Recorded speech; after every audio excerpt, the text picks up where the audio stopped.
on the Good Morning Show, 7 to 9 a.m. weekdays. This news report is brought to you by New Schools for New Orleans. I'm Esther Dillard with BIN News Now.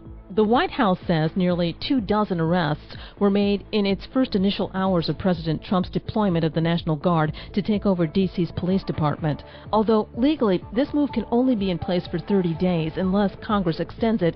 Outspoken Democrats like the Reverend Al Sharpton are speaking out. Here's Sharpton on MSNBC. Crime and violent crime has gone down in Washington. He's going to send out the National Guard. Well, why didn't he send it out January 6th? A Miami federal judge will decide today if operations and construction can resume at the immigration detention facility known as Alligator Alcatraz. The judge previously ruled in favor of an environmental advocacy group who called for a shutdown of the facility until an environmental study can be completed. And happy birthday to rapper Sir Mix-a-Lot. He turned 62 this week. I'm Esther Dillard with BIN News Now. This year marks 20 years since Hurricane Katrina changed our city and our schools forever. New Schools for New Orleans is sharing After the Storm, a special series reflecting on the past 2 decades of change and progress in public education. Through videos, personal stories, and a powerful interactive timeline and data dashboard, we explore how our schools recovered, transformed, grew, and what that progress means for our students today. Discover the videos, data, resources, and stories behind the 20 years of change at newschoolsforneworleans.org/Katrina20. Good morning. Wake up. The Good Morning Show. Good morning. On WBOK.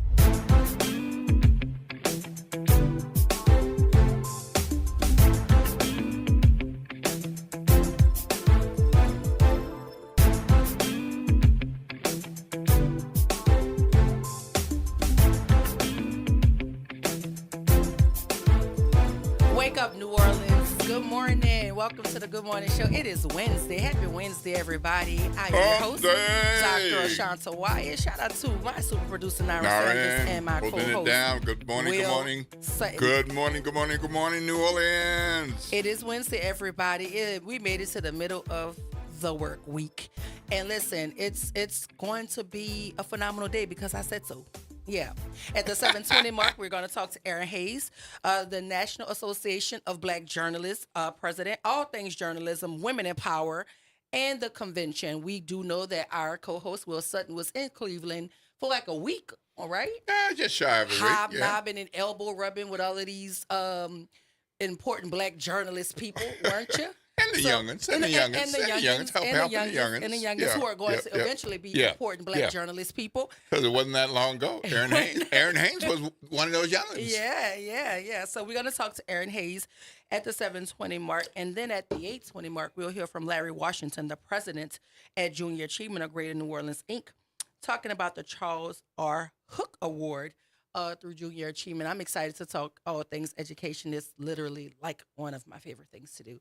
So it's going to be quite the Wednesday, but there are a number of stories in particular that we're going to talk about. And Will, we were chatting about this $500 million in bonds for critical infrastructure projects. Is that? Yeah. The Joni Hess over at NOLA.com did a story about some of the things that have been approved by City Council, which are going to be issues for us to vote on later this fall. So I know some of you all just waking up to the idea that we have a campaign for mayor and city council and assessor and the sheriff and those various campaigns. And in the fall, that election will be held on October 11th. But on November 15th, regardless of what happens on October 11th, we'll have the opportunity to vote on 3 bond proposals that would deal with citywide infrastructure projects. And according to Joni, it's aging city building upgrades to playgrounds and pool repairs. So if the voters reject it, then that means they'll have to go about this in other ways and figure out how to fund some of these things. But if the voters approve the measure, and usually for something like this is a low voter turnout, that would mean bonds would be purchased by investors to essentially loan New Orleans money to fund these projects. So this would be repaid over time with an existing 14.5 mil property tax set for the repayment, so they would get their money back over time, and of course make some money on that. But that would include $45 million for affordable housing projects, $50 million for stormwater management and drainage solutions, and Lord knows we need that, and over $400 million to support critical infrastructure projects of various kinds, including like the New Orleans Police Department's evidence storage facility, which has run out of space, and you heard about the rodent problems and things of that nature. So that's just an overview, and along the way, we can talk some more about what that money might be for, but just keep that in mind that, yes, one of the most important things is that you register and that you get educated about these campaigns, because it's an important turn for our city. Who will lead the city in terms of the mayoral seat, the city council seats, assessor, sheriff, so forth. But start getting primed for finding out why we need so much money and deciding your vote, yay or nay, in November. So we can get back to that over time, but that city council just approved putting that on the ballot. So just put a pin in that for later on. Well, and while we're putting a pin in things, I need you to take your calendars out or grab you a pen, or you can go to the notes section of your phone or open your calendar so I can tell you about these upcoming forums where you can get the information straight from those folk who have availed themselves for public service and who are vying for your vote. Today is the 13th. On yesterday, the City Council Seat A Urban League Forum was held at Loyola University. And on tomorrow, the Mayoral Candidate Forum, hosted by the New Orleans Marinette Legal Foundation Political Action Committee, is hosting a mayoral forum at 7 p.m. to 9 p.m. at Cafe Istanbul. The New Orleans Martinet Legal Foundation's Political Action Committee welcomes you to an evening with the mayoral candidates to discuss their platforms. That is happening tomorrow, Thursday, August the 14th at 7 p.m. at Cafe Istanbul. And then on the 15th, you have the Council at Large Division 2 forum happening at McDonough 35 High School. That is Friday, August the 15th. Doors open at 7 p.m. And so listen, please mark your calendars for this. There are a bunch of forums happening, but I want to give you the rundown so that you could at least make the one that is specific to your area and make certain that you make the one that is for the mayoral candidates. But the Council at Large Division 2 is happening Friday, August 15th, 7 p.m., McDonough 35 High School. On the 19th, Council District C is happening at L.B. Landry High School. That is August 19th, 7 p.m., L.B. Landry High School. City Council District D is happening August 20th, 7 p.m. at Dillard University, Georges Auditorium. That is City Council District D, Dillard University, Georges Auditorium, Wednesday, August 20th, 7 p.m. And then on the 22nd, Friday the 22nd, the New Orleans mayoral candidates, the New Orleans Parish Sheriff, and the Clerk of Criminal District Court, they will have a forum hosted by OPDEC Friday, August the 22nd at 6 p.m. And then on the 23rd, they will have the Orleans Parish Assessor, Council Member at Large Division 1 and 2, and Council Districts A, C, D, and E, and that starts at 9 a.m. And both of those forums are taking place at the Millie Charles School of Social Work on the campuses of Southern University at New Orleans. So if you missed that, that is August 22nd, starting at 6, and August 23rd, starting at 9 a.m., hosted by OPDEC, happening at the Millie Charles School of Social Work on the campuses of Southern University at New Orleans. And then we're going to go right back into the Urban League. City Council District E is happening Monday, August 25th at 7 p.m. at Franklin Avenue Baptist Church. That is City Council, District E, Monday, August 25th, 7 p.m. at Franklin Avenue Baptist Church. And then Council at Large, Division 1, Wednesday, September 3rd, 7 p.m. at Ashe Culture Arts Center in the Powerhouse Theater. That is Council at Large, Division 1, September 3rd, 7 p.m. at Ashe Culture Arts Center, followed by the Orleans Parish Assessor, Friday, September 5th at 7 p.m. again at Ashe Culture Arts Center. And then the culminating event is the mayoral debate, which is Tuesday, September 9th at 7 p.m. at Xavier University of Louisiana's Convocation Center. So the last event hosted by Urban League is the mayoral debate, Tuesday, September 9th at 7 p.m., Xavier University Convocation Center. So there are a number of forums going on. We're hoping that you can make quite a few of them so that you will learn the platform initiatives, the work that folk who are running for office have done with their promise and they will continue to do. And then you'll hear from some new folk who are saying, you know, the city needs some new energy, some new blood, energy, and fresh what they're ideas. trying to do. Because I do know, at least in City Council District 8, all of those folk are new because that is a seat being vacated by current council person Josie Russo, and that is in District 8. There are 5 people running for that seat. So there are a number of platform initiatives. Some of them align. Some of them agree on a number of things. And you heard some of that during the forum that you moderated. I mean, there were 3 of all of them weren't there, but even among the 3, it's like, sounds familiar, sounds familiar, sounds familiar. Yes. Similar. Oh, a little different idea. This is where they deviate. Yeah, so that's why it's important to hear from the candidates. But I want to be very clear, starting on the 14th, which is tomorrow, there is a mayoral candidate forum at Cafe Istanbul. It started at 7:00 p.m. and that is being put on by the New Orleans Martinet. Am I saying that right? Martinet Legal Foundation's Political Action Committee. So that kicks off tomorrow. Those are the lawyers. And then it's followed by those are the lawyers. Yes. And then it's followed by a slew of forums hosted by the Urban League, and it's called By the People, a civic stage for candidates, communities, and consequences. And then, of course, one of the big ones is OPDEC.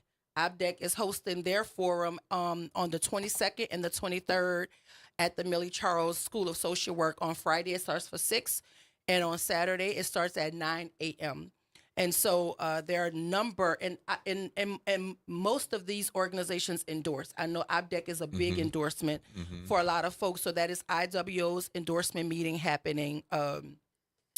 So listen, I'm excited. Here's the question though. OPDEC, and I'm certain somebody from OPDEC is listening. I believe it is, but I don't want to misspeak. OPDEC's meetings are typically open to the public, right? They're actually 3, and if you're out there, Ms. Bowie or Alicia or somebody, I believe they're 3. The first 2 are open. Those are the sessions where OPDEC hears from the candidates. And then when they have their vote. I think that's how that works. So that may be the Thursday, August the 14th meeting at 5 p.m., which is a IWO endorsement meeting. But I'm wondering if they're doing their endorsement meeting on the 14th, but the forums aren't to the 22nd and the 23rd. Are they going to then use all that information collectively to make an endorsement? Right. Because the meeting is on the 14th at 5, but the candidate forum isn't until Friday the 22nd and Saturday the 23rd. Yeah, I think that's right. And I said OPDEC, I meant IWO. And I believe, the OPDEC, we both misspoke. The OPDEC meetings are Friday and Saturday. The IWO endorsement meeting is Thursday, August the 14th. Yeah. So did IWO already have a forum? They did. They had a preliminary forum a few weeks ago. I went. It was Saturday morning. Very well attended, but it wasn't the formal. It was like a preliminary for those people who had been announced and declared. Okay. And you could get up if you were there. If the candidate was present, the candidate could get up and have 2 or 3 minutes. Okay. If a representative was there, the representative wasn't allowed to. Well, I actually like that. I'm not gonna lie to you. I like that type of energy, but I do know people are spread thin, and they're trying to go all of these places Absolutely. at one time, and Yep. you send your representative when you just can't make it, but the representative is there to make sure the push cards and your information Yes. is handed out, but they should not And that's speak what was happening. for you. But this is radio, so we misspeak sometimes, and we're going to correct the record, so I want to make it very clear. Thursday, August 14th at 5 p.m. is IWO's endorsement meeting. On Friday, August 22nd at 6 p.m., that is a forum hosted by OBJEC. And on Saturday, August 23rd at 9 a.m., that is the second forum hosted by OBJEC. And we just happen to have the lady herself calling in, Miss Leslie Bowie. Hey. She gonna make it plain for us. Good morning, Ms. Bowie. Welcome to the Good Morning Show. Good morning. Thank you so much for the big shout out for the OBJEC. Not only OBJEC, but all the endorsements, because it's very important that we do hear from the candidates, as you mentioned. But just to be clear, OBJEC's endorsement meeting, well, actually, like you said, there's going to be two. One is going to be Friday, and then one is going to be Saturday morning. Okay. And the way it works for OBJEC, because we do endorse, we start out with the forum portion where we actually hear from the candidates.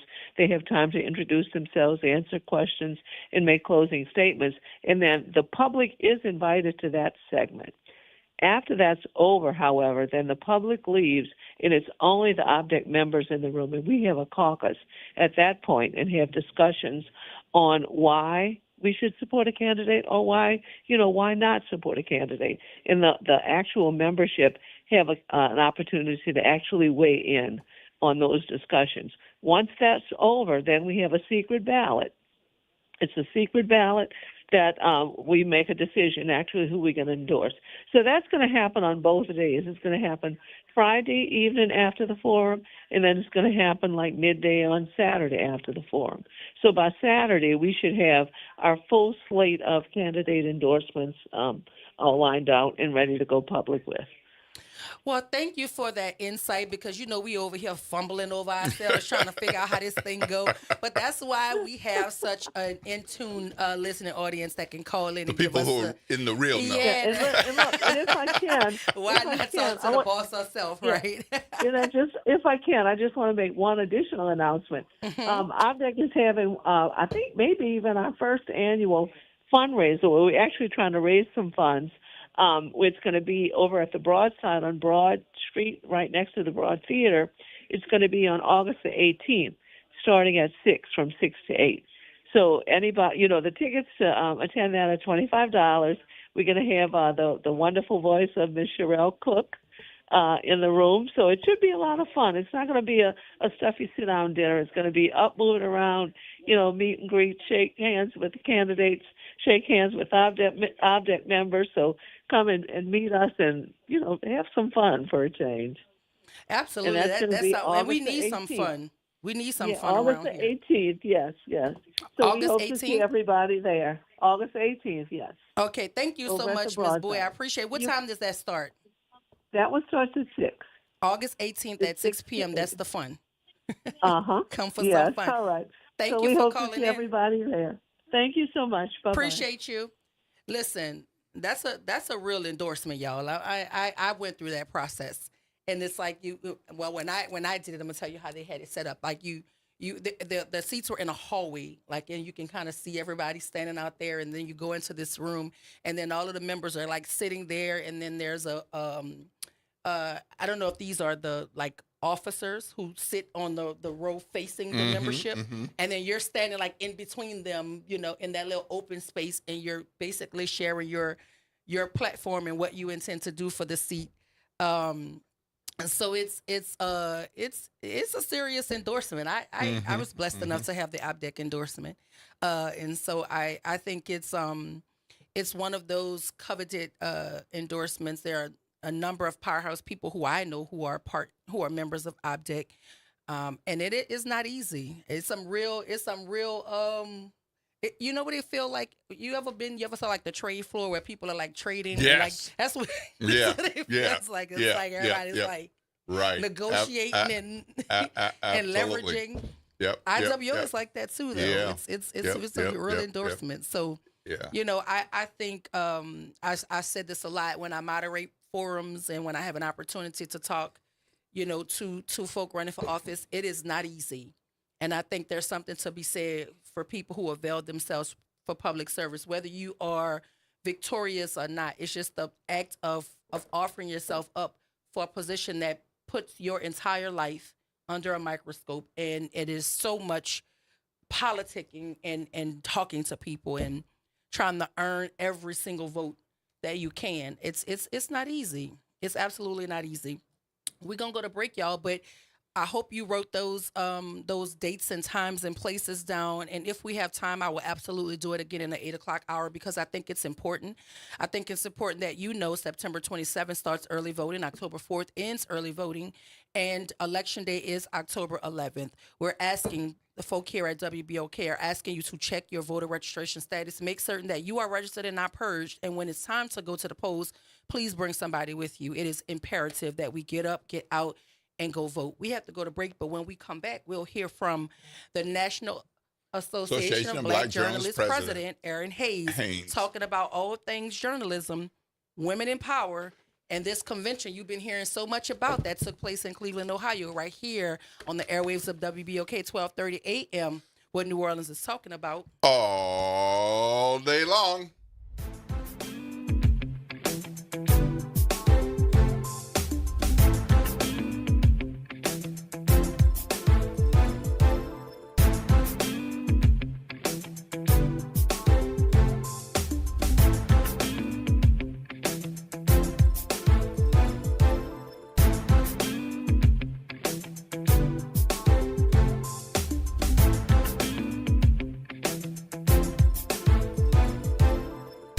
Tuesday morning, I'm Daryl Forges with WDSU News, and here's your headlines.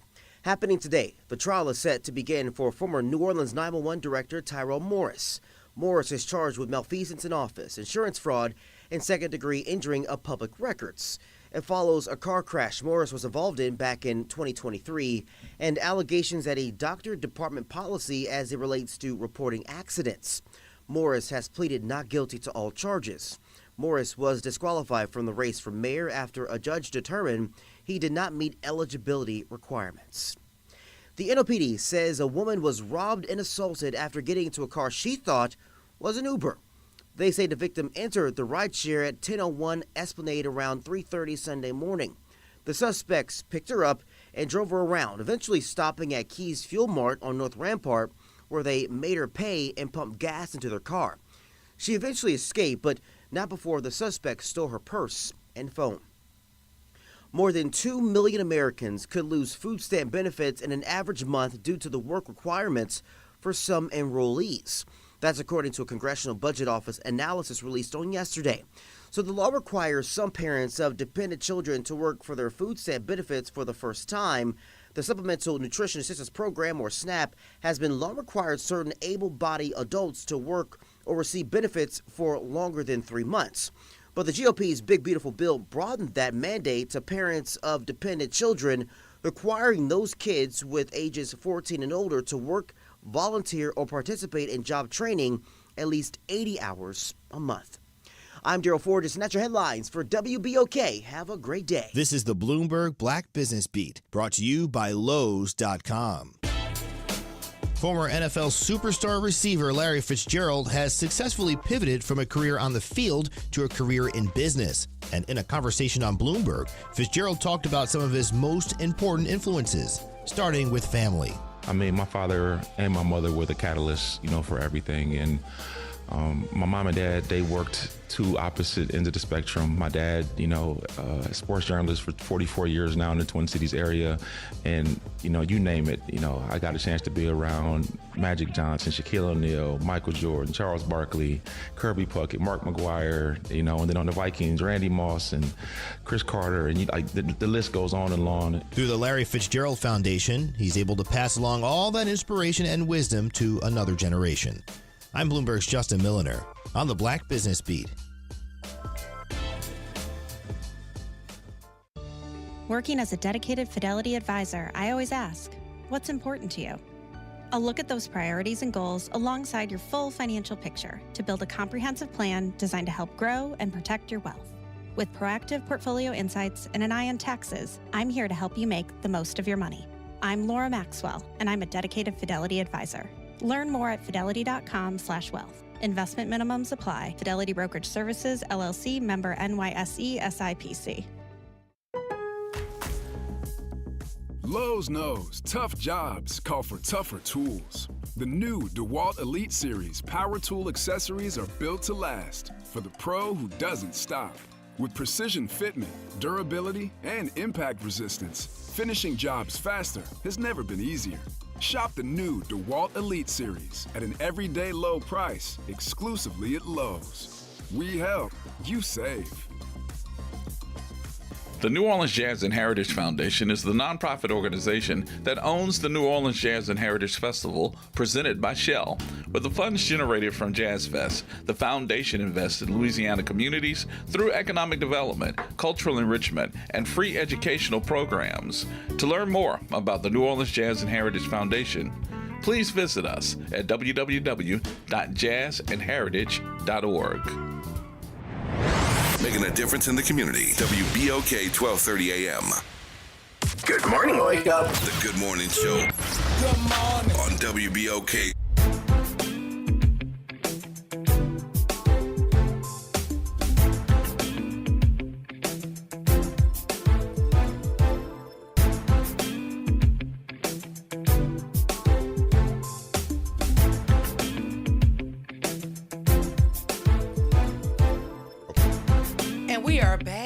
Wednesday. Happy Wednesday. Welcome back to the Good Morning Show. I am your host, Dr. Ashanta Wire. Shout out to my super producer, Naren Sanders, and my co-host, Will Sutton. Good morning. Before the break, we were telling you we were getting ready to talk to the president of the National Association of Broadcast of Black, and I broadcast black. I don't know why people want to say broadcast. Which includes black. Broadcast.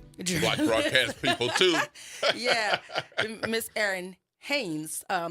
Erin Haynes is an American journalist. She writes about politics, civil rights, voting rights, and race. She was the national writer on race for the Associated Press from 2017 to 2020. She was named editor-at-large for the newly launched nonprofit news outlet, The 19th, in 2020. Please welcome to the Good Morning Show, Miss Erin Haynes. Good morning. How are you?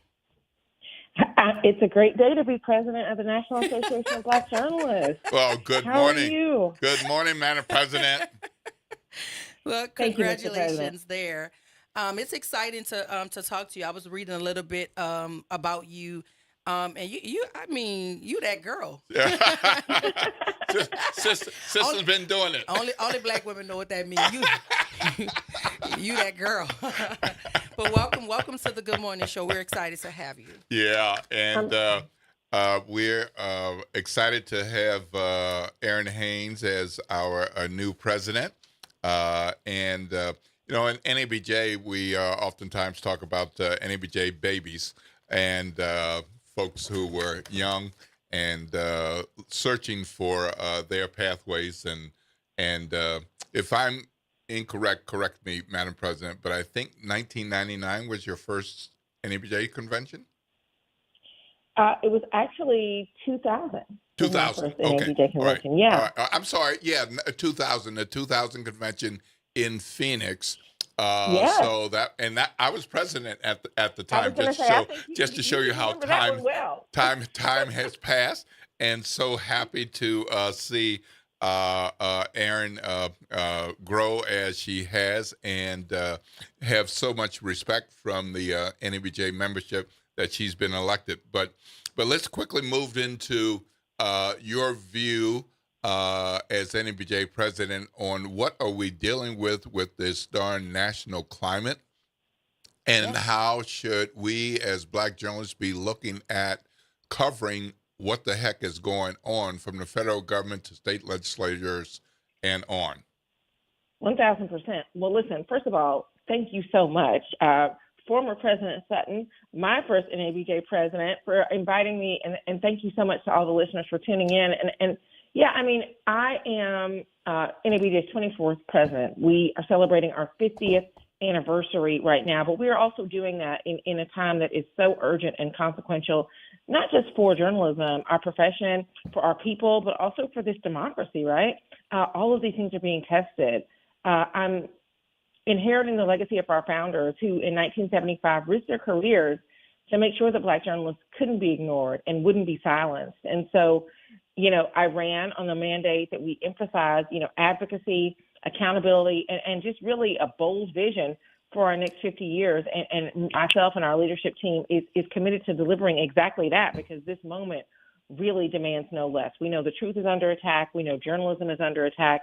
And we know that our stories are part of the American story. So we have to continue to say that loudly, to say that often, and to really just continue to advocate for the value of what we bring to this work, especially right now.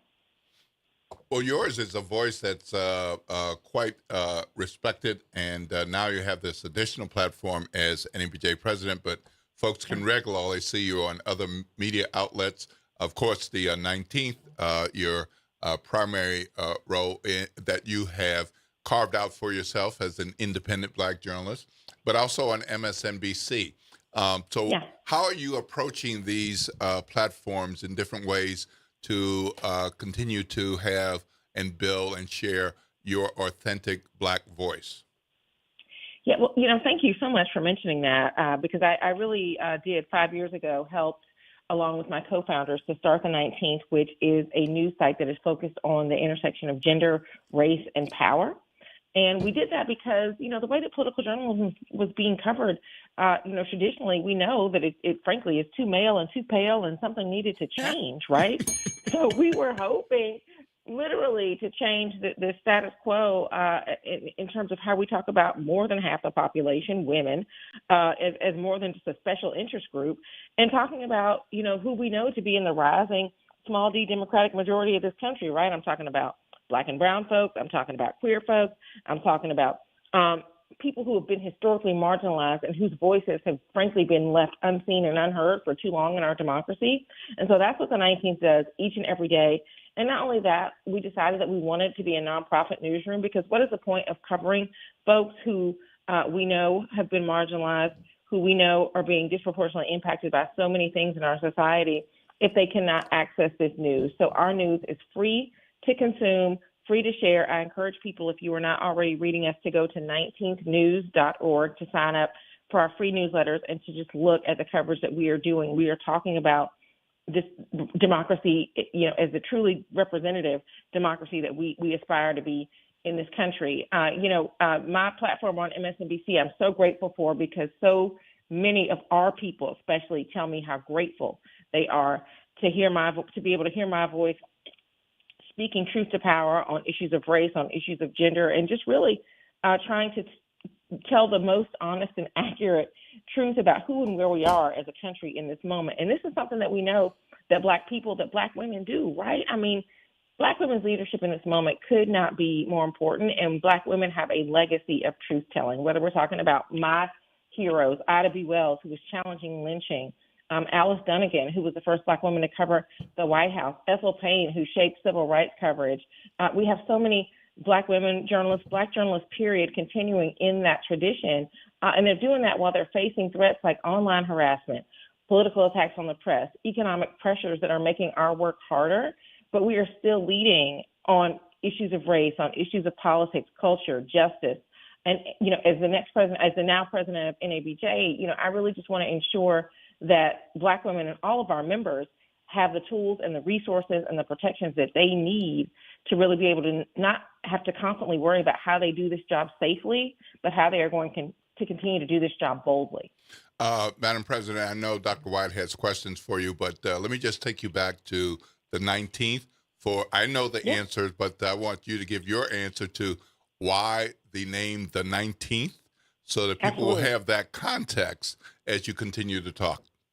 Oh my gosh, thank you so much for saying that, because we could not be prouder to be a newsroom named for an amendment around voting rights. I myself registered to vote for the first time 3 days after my 18th birthday at the same precinct that I grew up going to with my mom every single election. She does not miss an election. She votes every single time, no matter who was on the ballot. And so that was something that I grew up learning, that was what Black people did, that was what grown-ups did, and that was going to eventually be my inheritance, as a Black woman in this country. So the 19th is named for the 19th Amendment, which granted some but not all women the right to vote when it was ratified in 1920. in August of 1920. So our anniversary is actually this month. But, here's the thing about the 19th Amendment. We had Black women suffragists standing shoulder to shoulder with their white sisters, and yet when the 19th Amendment was passed, Black women were thrown under the bus. So if you've ever seen the 19th logo, we have an asterisk in that logo, and it is in recognition of the Black women who were sacrificed so that white women can have their access to the franchise. We know that Black women, indigenous women who were not even recognized as citizens when the 19th Amendment was passed, that Latinas and Asian women who were, continued to be banned from the ballot box because of language barriers. They had to fight for more than half a century for their access to the ballot box. We just celebrated that access last week with the 60th anniversary of the passage of the Voting Rights Act. So, the 19th, that asterisk remains a North Star for us as we continue to think, who do we still need to bring into this democracy? Who is still being left out? Who is still not being seen and not being heard? That is how we get to the truly representative democracy, especially as we look ahead. Next year is America's 250th anniversary, right? So what does it mean to think about what democracy means now, and the people who we know were not included in those ideals that the founders laid out in our founding documents, but that we absolutely know must apply to every single American if the promise of democracy is to be made real. So, I keep hearing you speak about the Black woman. And so I want to know, how has your identity as a Black woman shaped your approach to reporting and storytelling?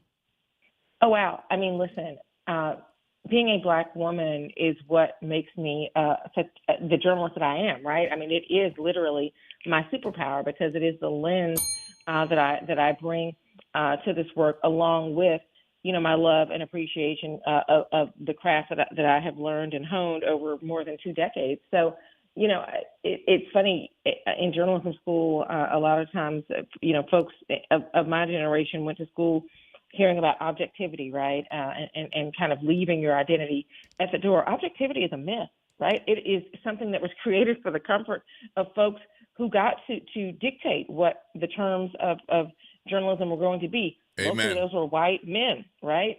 So we know that it is not about objectivity. It is about fairness. It is about balance, and it is about the capital T truth that we need to tell about this country. And so I am somebody who has always believed that the lived experience that I bring to this work is not a liability. It is an asset to my storytelling. It's what I tell young people that are getting into this business, and it's certainly what I say each and every day as a leader in this profession and now as president of NABJ. And look, diversity in local news is important, especially.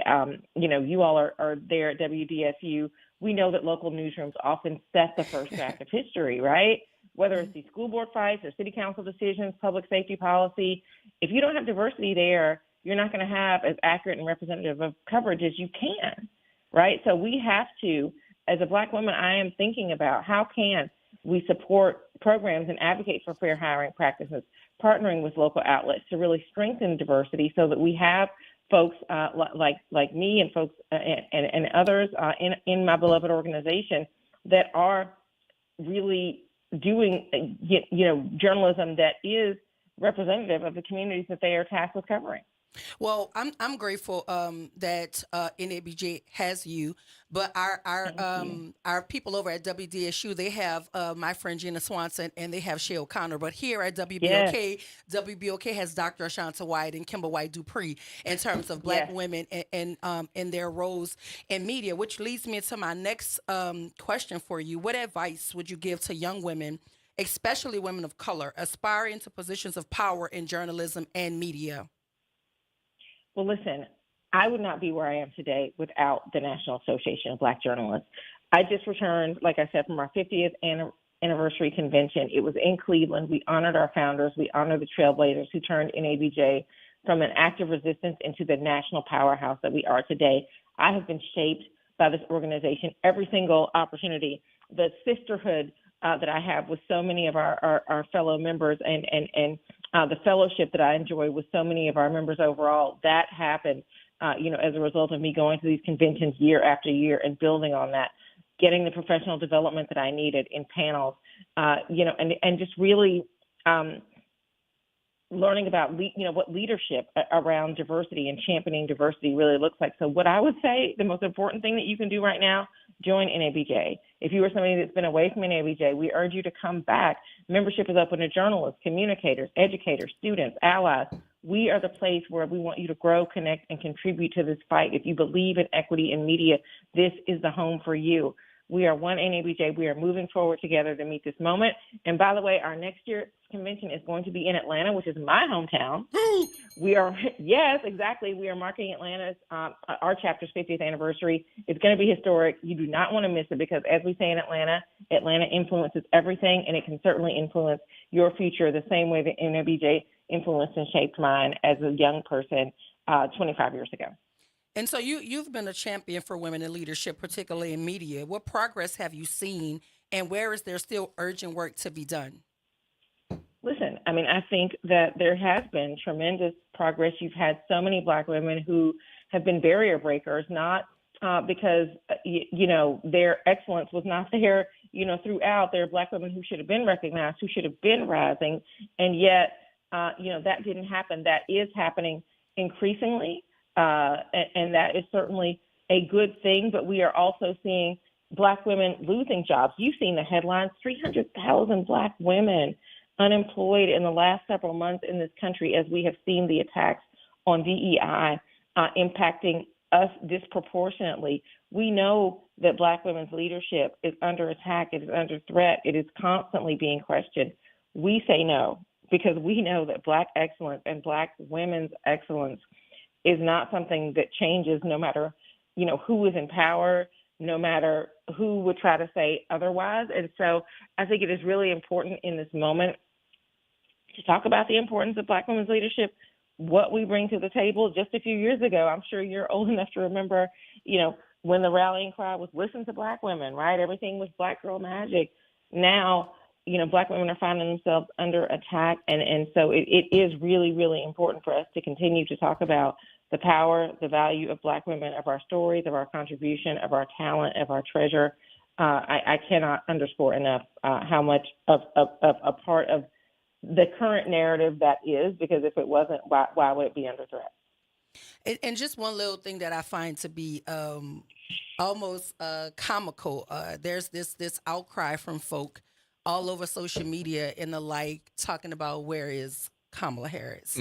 And I'm sitting over here like, why are you messing around with a private citizen? Like you know what I mean? Like you had an opportunity to know where she was if you would have actually voted for her. But the fact that she's over there doing all of the things she's doing, writing books and, and trying to live in her soft girl era, I think that bothers a lot of people. They're wondering why she is just like so detached from whatever their concerns are when they actually didn't even think enough of her to vote for her. So you're making such a good point. I mean, my last column for the 19th was about this, right? Because the vice president announces that she's not going to run for governor. She's taken a step back from running for public office. Right. First time in 20 years that she's not going to be on the ballot, right? And so people really don't know what to do with that.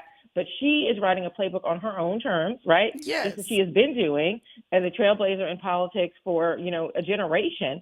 But now that she kind of gets to say, you don't have access to what my plan is, you don't have access to me being in service to this country, that is something that people, that confuses people. It's almost like a Black woman resting is criminal. Like she's resting. Or not being in, right. not being in service to someone else, right? Like that is literally what people think that our job is all too often. Listen, it's not the first time we've seen it too, right? I mean, look at First Lady Michelle Obama, who they continue to say, when is Michelle Obama going to run for president? Michelle Obama has braids and she's doing a podcast.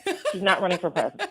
Please, get over it. It's not going to happen. Have y'all seen Michelle Obama lately? She is drinking her water and minding her business.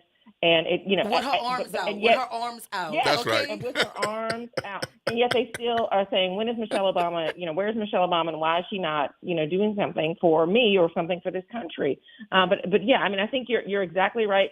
The country saying, and the country's saying we're all Black women, right? Why aren't we protesting? Why aren't we, doing this or doing that for the country right now? Black women are regrouping, they are recharging, and they are focused on, frankly, each other and our community. So many of the Black women that I talk to, the 92% of Black women who showed up in the last election and who made a different choice, frankly, are thinking about what their relationship is to and what their role is in this democracy going forward, because so many of them do feel taken for granted by the country and are really wondering, after being the backbone of democracy for so long, what does it mean for them to show up for themselves and for each other?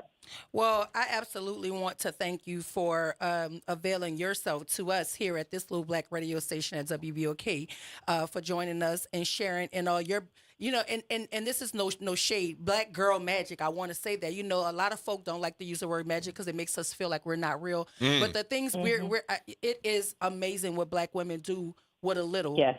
So just imagine if we actually had equity and access in spaces where we are actually intentionally being kept out of.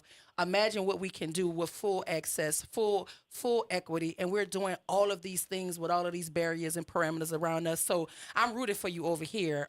Congratulations on your appointment as president, and thank you for joining us. And say hello to Ginger and Oakley from Dr. Wyatt and Nola. Nola is my dog. Oh, Nola. I do love a dog. Yes, dogs are getting us through it, honey. So right. Yeah. Well, I think I'm still researching this, Madam President, but I believe this may be the first time in NABJ's history next year when the NABJ president is leading a convention in his or her city. Listen, I love a trailblazer. I love to make history. So let's do it. I hope that's right. Yep. Well, thank you so much for joining us. I know we have a number of NABJ folks listening to you this morning. And I know you love New Orleans. And you were here. Yeah. You were here for Essence Festival, and look for other opportunities. I know you got to visit a lot of places and have a lot of interviews. We thank you for making WBOK one of your first interviews after your election, and maybe your first radio interview. Yes? No? It absolutely is. And I'm so happy to be with y'all today. And let me tell you, I will be back. I will be back in New Orleans next month for the Online News Association Conference, which will be held in New Orleans at the end of September. So I look forward to seeing many more NABJ members there and to talking about, frankly, the 20th anniversary of Hurricane Katrina. That's the panel that I'll be on, and we'll be reflecting on that as well. Well, great. And the New Orleans Association of Black Journalists has this scholarship gala on October 4th. I know your calendar is already full, but let's just put it out there as a possibility so you can get some more New Orleans culture in your calendar before the end of the year. So we so much appreciate you joining us. Appreciate your sharing of your wisdom.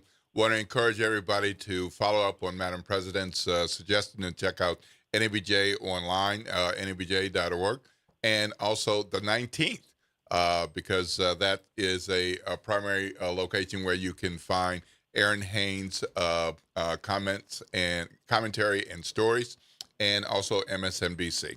Any last words you have for us?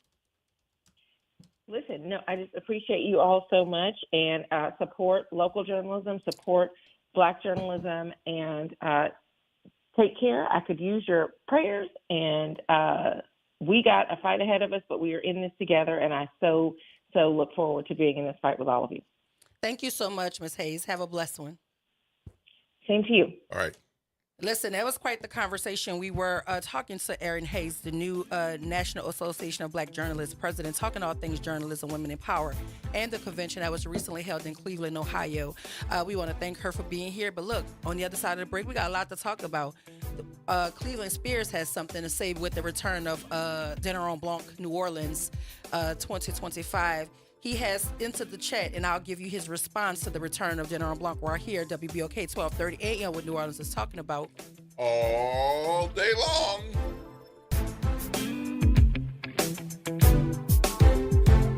This is your news update for WBOK from WDSU. For all your news and weather, watch WDSU News, New Orleans' leader in live, local, late-breaking news. Today at noon and 4 p.m.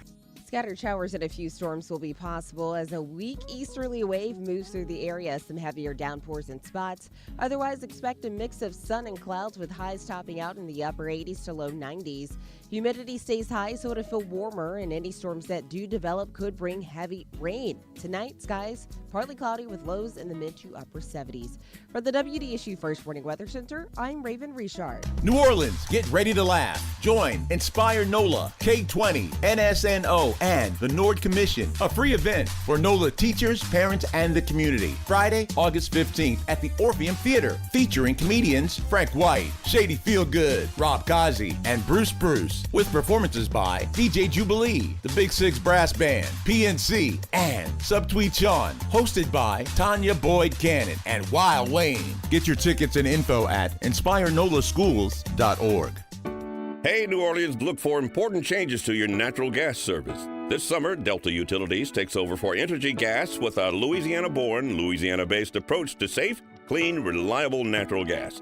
No interruptions or rate changes due to the transition, just dependable service and modernized technology to keep you running smoothly. Get to know us at deltautilities.com and stay tuned for more later this summer. Delta Utilities, focused on natural gas, committed to New Orleans.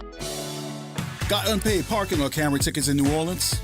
Here's some good news. Through August 31st, you can take care of them without paying late fees. That's money back in your pocket.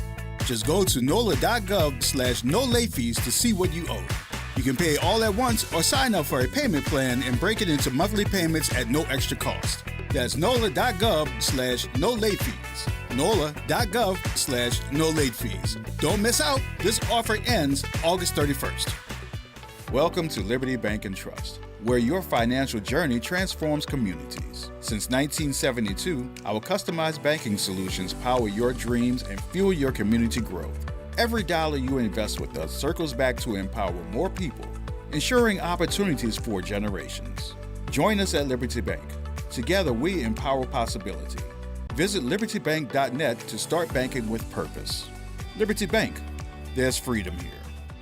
Good morning, Wake Up. The Good Morning Show. Good morning. On WBOK.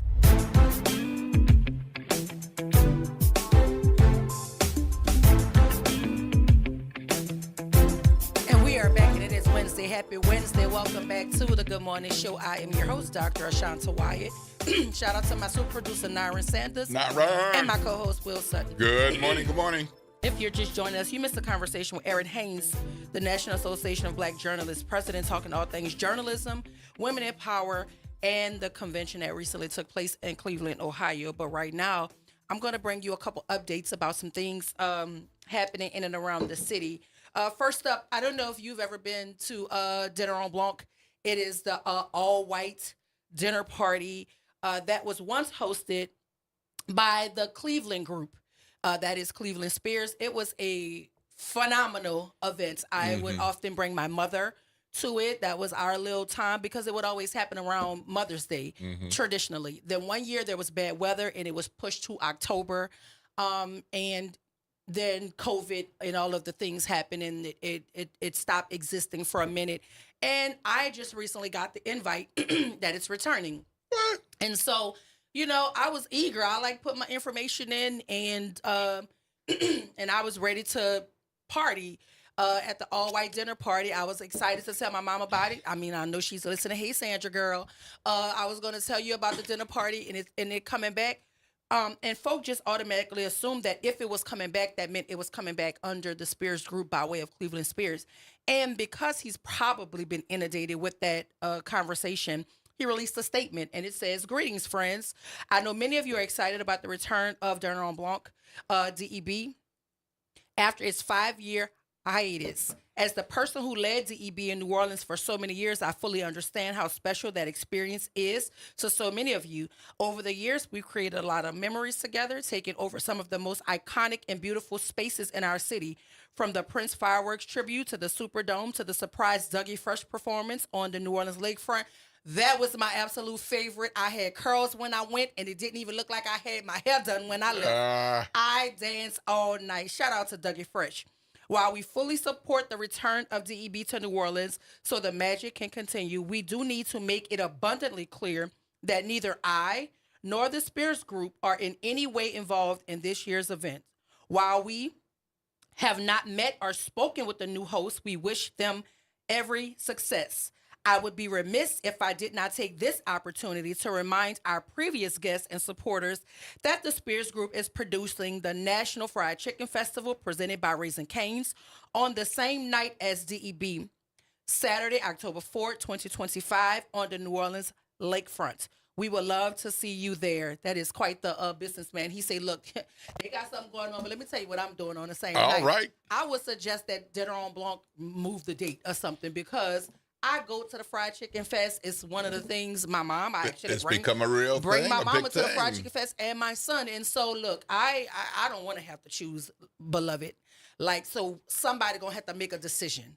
And there's a number of dates on the calendar. Let's pick another one, because I don't want to have to, because that's two different vibes. Dinner on Blanc, I got to get my face done, my hair done. I got to be on point, because it's a whole lot of black men up in that place. Yeah, you know, that's not your Chicken Fest layout, that ain't right? no Chicken Fest. At the Chicken Fest, I got on a rumpus. Yeah, right. Two things cannot coexist like that. There, no. You got to put your best foot forward for Dinner on Blanc. You could literally be kicking it at the Fried Chicken Fest. Yeah. Two different vibes. Somebody got to make a decision. But Cleveland said, don't get it twisted. The event is beautiful. I did it for a number of years. I support them, wish them the very best, but that ain't for me no more. Right. It's not what I'm doing. I'm over here producing the Fried Chicken Fest on the same day. Now, National Fried Chicken What's that shade? Cleveland was like, let me tell you what I'm doing on the same day. I ain't mad at you, because I'm coming to the Fried Chicken Fest, and hopefully I can bring my mama to the all-white dinner party. So at we another still got point. a little time. So, something going to have to shake. I'm serious about this, because the Dinner on Blanc is an experience. You have the rendezvous, which is the meetup.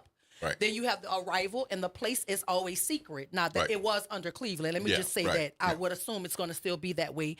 The place was always secret, and you didn't know until you arrived. And then you had the napkin wave, and then you had the dinner. Then you had end of dinner, and then you had the dance party, and then you had au revoir, meaning bye-bye, okay?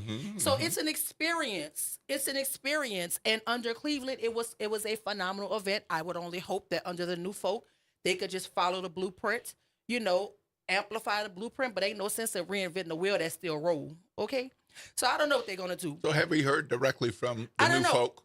I don't know who the new folk are. Maybe I need to reach out and find out who the new folk are. Maybe they can come on and tell us what their plans are to help elevate the brand, or to improve the brand in whatever way, or to build up on the excellence that the brand had already. Because it was that type of thing. And what I loved about Cleveland is, up until showtime, he was still working, like directing people where to put their tables and their chairs. And I mean, it was a well-organized machine. You had bus leaders, people. And then it became a competition between the meetup spots, like uptown competing with downtown, competing with Algiers, that kind of thing. That's such a New Orleans thing. Oh, yeah. So that tells me that the people who put it on understood the energy of the city, that friendly camaraderie that they had going on.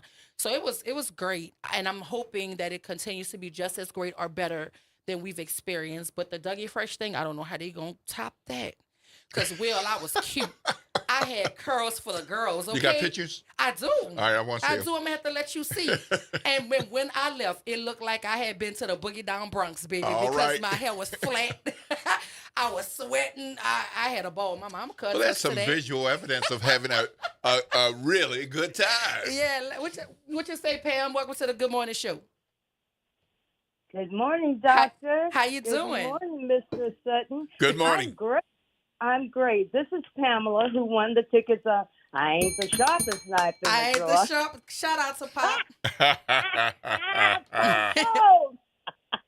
Listen, I heard you say this, and I know sometimes I have a little trouble. My kids tell me, Mom, you need a hearing aid. But let me know if I'm correct. You said that I can sit by you when I come. And I did. Uh-huh. Okay, so I heard that right. I'm looking forward to sitting by you. Okay. I don't care if I'm 2 seats down or sitting on the floor in front of you and you braiding my little hair. But let me tell you something.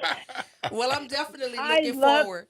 I'm looking for, and look, I want you to hold on, Pam, so that Nara can give you my personal cell phone number so that when you get there, you can text me and we can make certain that you're seated with me. So if you hold on, Nara will give you my direct number and you can just text me when you make it to the Orpheum. Jesus, God is blessing this 63-year-old. Y'all play all day on the airwaves of WBOK. Oh, I love you, Doctor. You are so straight and forward because you remind me so much of the things that I, as a child, because I graduated high school in 79 before I went to college, and you remind me of me because people used to tell me that you need to quiet down, you talk too much. I don't talk too much. If you're talking to me, you're not going to talk at me. Listen, let me tell you something. They've said those things about me, but God is in the blessing business, and He used the way that I talk to put me on this platform. So I say it's a win. It's a win. That's right. But so yeah, don't hang up, Pam. Don't hang up, because Naren is going to give you my number so that you can text me when you make it to the Orpheum, and you will absolutely be able to sit next to me, my girl. I'll see you there. And just for clarification, I heard what you said, but I don't think Dr. Wyatt's going to be sitting on the floor. No, wherever I'm sitting at, she gonna be sitting with me. Wherever I'm sitting at, we gonna have some good seats though, Pam. Yes. All right, yes. I'll see you at the event, my girl. Appreciate you. All right, you. I'm gonna hold on. Nara, give her my number for me. Look, y'all, it's been quite the week. I've been having a wonderful time celebrating myself. If you don't know, we are celebrating the 1-year anniversary of Dr. Ashanta Wyatt being on the airwaves of WBOK. And if you want to join in the celebration, just call in. The number is 504-582-9422. We're gonna go to break. But when we come back, we're gonna keep talking about it. There's an update on the Haley home. Yeah. And so we want to talk about that on the other side of the break. Y'all stay with us right here, WBOK 1230 AM, what New Orleans is talking about all day long.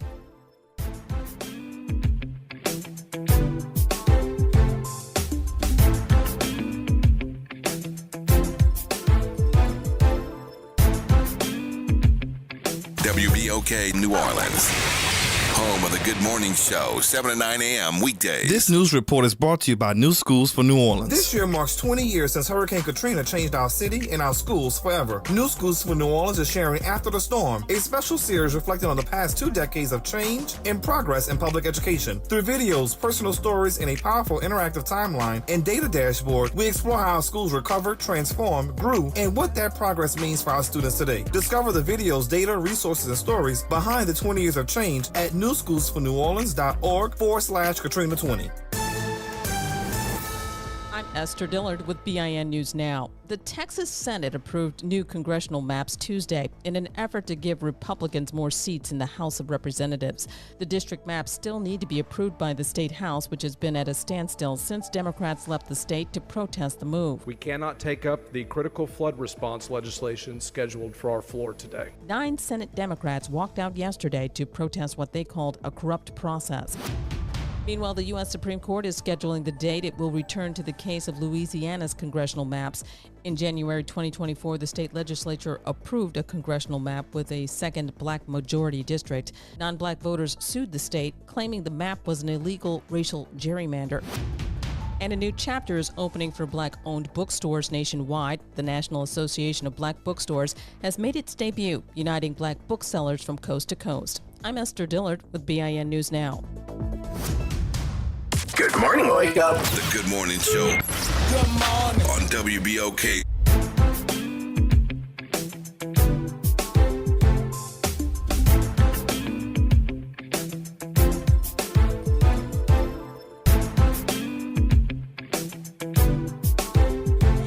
And we are back, and it is Wednesday. Happy Wednesday. Welcome back to the Good Morning Show. I am your host, Dr. Ashanta Wyatt.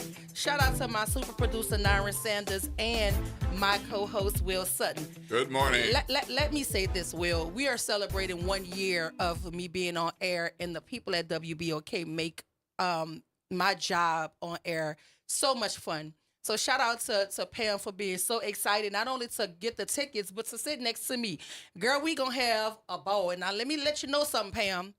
The on-air Dr. Wyatt is not Ashanta. You about to sit next to Ashanta. We about to sit next to a shot. So I'm not talking no politics. I don't want to talk about nothing going on. I just want to have fun. That's it. Yeah. That is it. That is all. We gonna have fun. We gonna laugh. We gonna kick it. That's what we gonna do. Now, if you want to meet Dr. Wyatt, you got to like come on air or something, because I am not Dr. Wyatt outside in the streets with my friends. I am very much a Shanta Sandra's daughter. So it's gonna be a time, my girl. So I'm glad you get the opportunity to come and join us. And look, Janet, I know you got some tickets too. The offer is extended to you as well. If you want to come join the WBOK roll with me and my friend Mitris and my homegirl by way of AP is going to be there too with her fine self. So, you know, she, look, I'm going to have her with me. That mean the men going to be hot on our trail. Because Reagan fine now, look. I'm just like, y'all know she get it from her mama. I know that's right. Listen, I got to let y'all know about a program that is happening over at Daughters. It's called Daughters of the King Youth Program for Young Ladies. It's happening over at Christian Unity Baptist Church. It is for ages 8 to 18. It is the second and fourth Saturdays of every month. It starts at 10 a.m. It ends at 12 noon.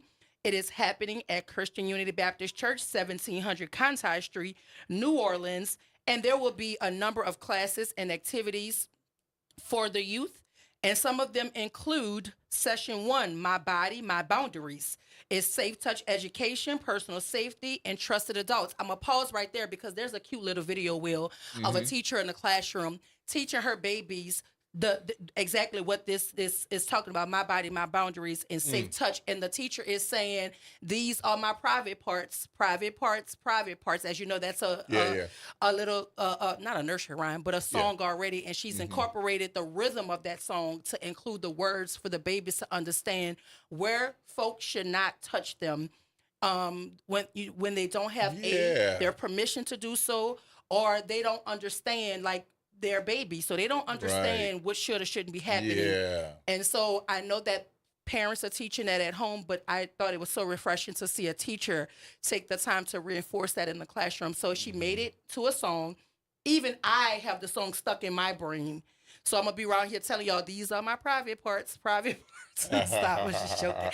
But yeah, no. I think it's a wonderful thing that is happening there. And so Session 2, if it opens, Digital Daughters, it's social media safety, online respect, digital citizenship. I think that it is extremely important in an age where AI is so advanced and kids don't know who they're speaking to on the other side of a computer screen, or whether they're streaming, or when they're even playing Roblox. Because whether parents know it or not, kids that play Roblox, there are predators who have infiltrated that game, and they're talking to your children pretending to be kids themselves. So please make certain that you're monitoring what your kids are doing in a digital space.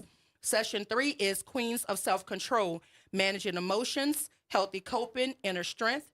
And then Session 4, Future Leaders, community involvement, leadership skills, and making a difference. And again, that is happening at Christian Unity Baptist Church. The applications are open. Application days are Saturday, September 13th, 2025, Saturday, September 25th, 2025, and both days will be from 10 to 12. So you can click on I guess you can click on it and fill out whatever the paperwork is that you will need to make certain that the folk over at the church know that you're interested. And if you need more information, you can talk directly to my soror, Inez Pierre, at 504-422-2534. And I'm only sharing this number on air because it's on the flyer. But shout out to my soror for putting this this program together to engage and reach our youth. It is called Daughters of the King Youth Program for Young Ladies, happening at Christian Unity Baptist Church, ages 8 to 18 years old. I think it's wonderful, Will. I think wonderful. That she's covered all of the bases in terms of, reinforcing dignity in our young ladies in terms of what is acceptable, what's not acceptable. Because I think a lot of the times our girls don't know how to hold the line of what to accept because they have not yet formed that self-worth inside of themselves. Absolutely. Yeah. Absolutely. And, I've never been a girl or woman but we all grow as kids and mature and develop. And so you're learning along the way. And one of the things that you're learning is who to trust and not to trust, and what's okay and what's not okay. And so it's wonderful to hear this. And I definitely want to get that video so I can share it with my grandsons and nieces and nephews as well, because it sounds like a really good thing to keep handy. Yeah. And, a good reminder, not just to look at once. Yeah. So look, Will, Miss Pam's excitement. I keep calling her Miss Pam because I was raised to show respect to my elders, and sometimes folk don't like me to call them Miss. So if that makes you uncomfortable, just let me know you rather me call you Pam. But I wouldn't want no young folk calling my mama Sandra. That's Miss Sandra. You know what I mean? Like, she don't shoot marbles with you. You know what I'm saying? So the way she responded to me, the comment says, Doc, that's how the people reacted when you were waiting to go into the State of the People event. Right.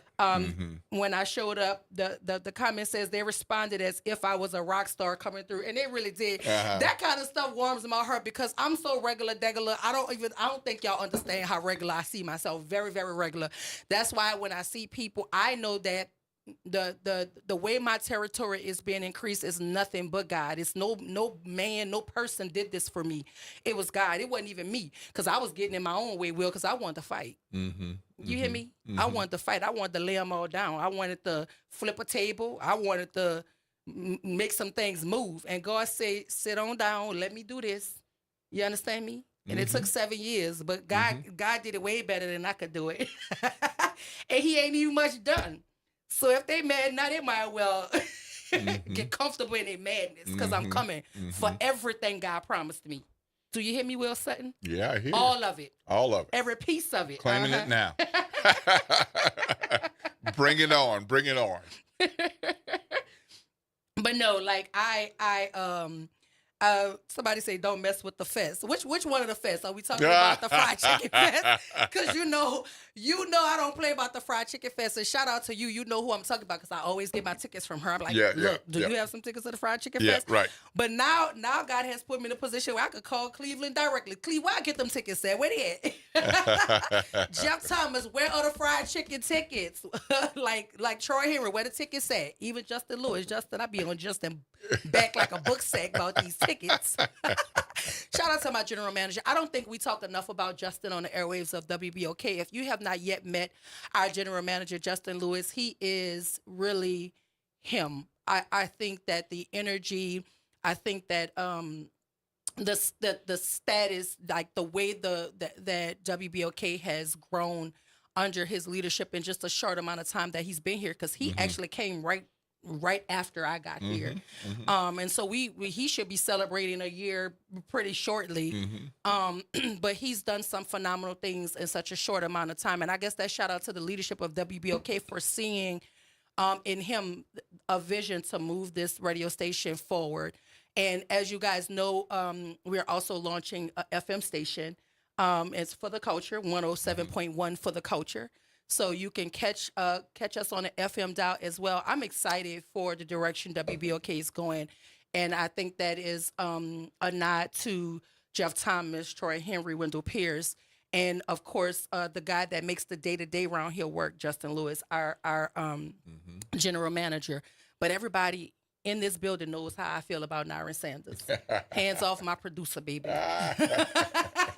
Do not play with him, because I don't think folk realize how much it takes to just, the talent is the talent. Like, we get to talk about the stories and people get to call it and talk to us. But the unsung people are the people who are behind the boards that you can't see and you rarely ever hear from, but they actually make the show do what the show does. And I'm literally so grateful for the opportunity to be on this platform, because if I had not gotten on WBOK, I don't think I would even really know Pop. Even though he writing LJS, I got to pull up on Pop. I'm actually going to pull up on him this week. He might be listening, so just be prepared. I'm going to pull up on you. I was actually supposed to come see you this weekend. I was calling around, making phone calls, trying to find out your whereabouts so I could come and surprise you. But I'm going to pull up on you. You too, Larry. I need to know who you are. I need to put a face to the name, because I've never met these people. But I really feel like we family. And James, too. James, I don't know you but for WBOK, so we need to meet. I think it's beyond time for me to see some of these people. Yeah. We got a councilman And don't on the have phone. to, and don't. So that's about the Haley House. Oh, which councilman is that? Nyron Sanders.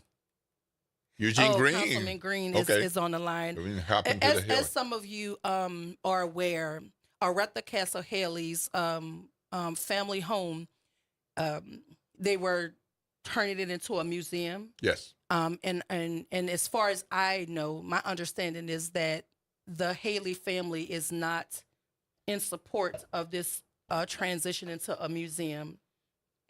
I mean, as is their right. There are a number of stories out there where you can get the family's perspective on it. But I want to be very careful here and very sensitive to this because I understand what legacy, feels like. I understand the importance of it.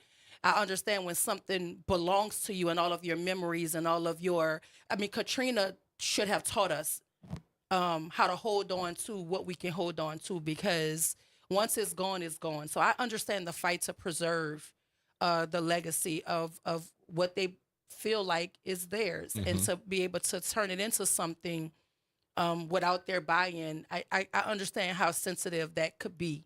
But on the other hand, there are folk who are pushing for this. Yep. And what was it, Judge Medley? Judge Medley. Judge Medley has made a decision that to was reverse just on Monday. To reverse the unanimous decision made by the city council, because the city council erred on the side of the family, did they not? Yeah. Now, there's a family member supporting Candace Henderson Chandler, a family member, but the majority of family is. Yeah, yep. and I'm just trying to be extremely careful here, because if anybody talked about the legacy of Rosa B. without care, we would have a problem, because that's my grandmother. And I can remember when they were imploding the housing developments all around the city. And I can remember people saying things like, it's just the project. Don't they want to live better, And it was so insensitive, because what you don't understand is if that is all of something that somebody's ever had, you don't get to determine its value to them. And it could have just been bricks to you, but to those folk who live there, whose all of their memories are there through all of the birth of all of their children, grandchildren, that is a legacy to them. And you don't get to put a value on somebody else's lived experience. And so I lived through that. I remember when they imploded the Fisher Project, right? And I remember how the folk felt, because they felt like there was no say, like they didn't have any buy-in with the decision making. Right. And so though some people feel now that where they're living is more safe and a better way of living, there are a lot of people who felt a way about the implosion of the housing developments. And I could only assume that some of those same feelings are in this circumstance surrounding turning the family home into this museum, if it is not done in collaboration with what the family wants for their family home. And so I'm just trying to be as sensitive as I can, because again, we're reporting on it because Judge Jennifer Medley has made a decision to overturn the unanimous decision made by the council. And we have Councilman Eugene Green on the line to give us some insight as it relates to that ruling. Good morning, Councilman. Welcome to the Good Morning Show. Good morning. I just want to, the ruling speaks for itself, but I really just want to make sure that everyone understands that, the best outcome is for all parties involved to be able to work together on an issue that's so important. The legacy of that home, the Haley family, especially Aretha Castle Haley, speak for itself in terms of the advances that we were able to make on a civil rights level, or a level of supporting the freedom of our citizens here and in other places. So I just want to make sure that it's understood that on this end, as a city councilman, I have a job to do sometimes. In this particular instance, there were public hearings. There was at least one public hearing where there wasn't much opposition expressed relative to what the owner of that property wanted to do. However, the decision of the City Planning Commission relative to this matter to support the establishment of a cultural center there was rejected by a vote of the City Council. But at the end of the day, the parties involved, as in the legal system, allowed them this opportunity to take on the city and to challenge the city council and the decision that was made the way it was made. So at the end of the day, it's important to recognize that I'm the council member from that area, and after the city planning commission's recommendation, which was a recommendation in favor, the next step was to allow for public input. There was a public hearing, and after hearing from everyone associated with this on both sides, the city council made a decision. The decision was not, got to be careful when you use the word necessarily unanimous, because we didn't take a vote on the most important matter, which was the city planning commission recommendation, because I introduced a motion that could not get a second. But we don't have to get into the technical matter because of this. Sure. I hope that the family members who are listening and the owner of the property who wish to create the cultural center, because it is truly owned by someone who bought that property, and then she says she found out afterwards that it was a Retha Castle Haley's home, and wanted to do something to create a cultural center at that location. I do hope that the most important thing that I want to say is that there will be some communications and some working together, because it was unfortunate at the council hearing that on an issue of this importance, there was 45 minutes of opposition and 45 minutes in favor. We usually give a half hour. I think I extended it a little bit, but it was unfortunate that we were hearing in favor, opposed, in favor, opposed, as opposed to we've all come together and we think that this is the best way to continue that legacy. But I encourage WBOK and other your listeners and others to simply read the judgment. The city worked to support what the city council had done. A judge has decided that has ruled otherwise. I don't have any indications of the city planning to appeal the judgment. The city can appeal it. At the end of the day, the city has its defenses, and the plaintiff has won at this point.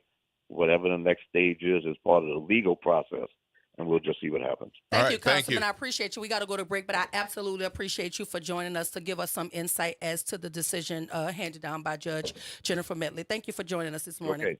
Have a blessed one. Look, we have to go to break, Nyron, but I got to tell you what the comments said about you. The comments say Nyron has grown. He's turning into a Lee Hardy. Isn't that quite the compliment? They say Lee Hardy was a bad man, so you're the nicer version of Lee Hardy. I guess. You know, Lee did not play. Lee was structured and organized, and it was gonna pop how it was supposed to pop. Shout out to Lee. I hope you're doing well out there. We're gonna go to break, but when we come back, we're gonna jump into the chat because they're having way too much fun without me, and I got to go up in the chat and pull some of the comments and bring them to the conversation. But we also gonna hear from Larry Washington, the president at Junior Achievement of Greater New Orleans, talking about the Charles R. Hook Award. Y'all stay with us right here. WBOK 1230 AM, what New Orleans is talking about all day long.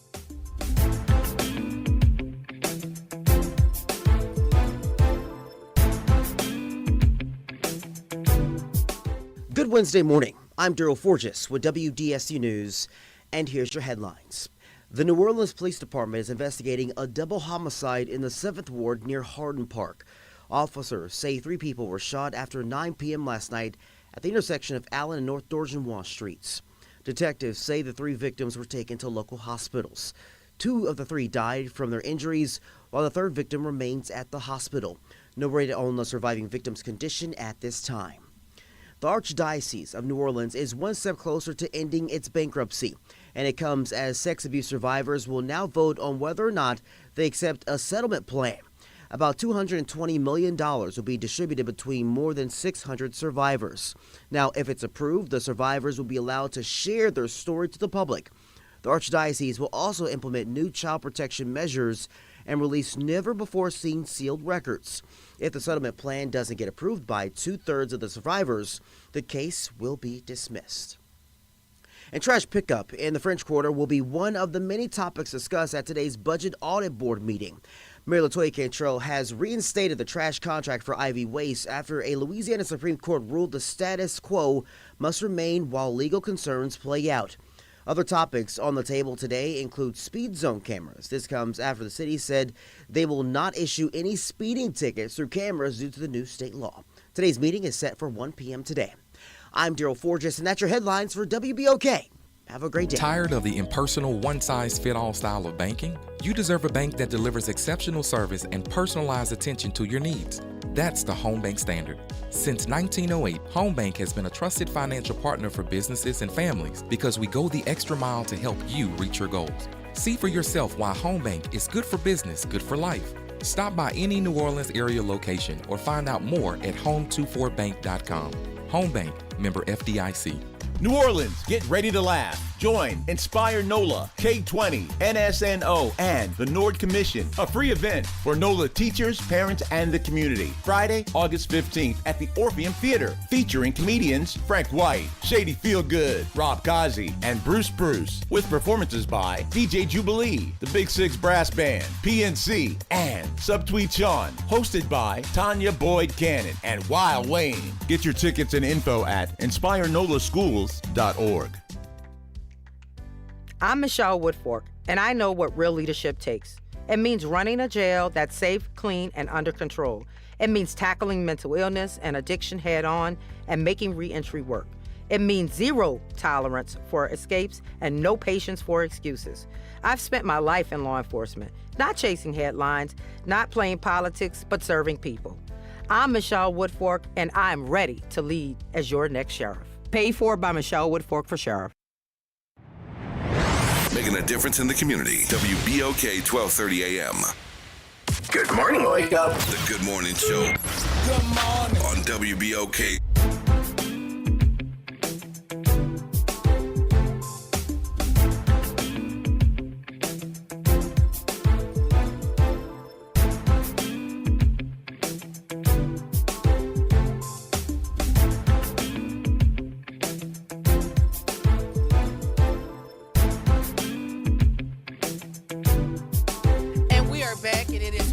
Welcome back to the Good Morning Show. I am your host, Dr. Ashanta Wyatt. Shout out to my super producer, Lil Lee Hardy, backed up behind the glass, Nyra Sanders, and my co-host, Will Sutton. Right now, we're getting ready to get into my favorite topic, all things education, by way of Larry Washington, the president of the Junior Achievement of New Orleans, Incorporated. And he's here to talk to us about the Charles R. Hook Award.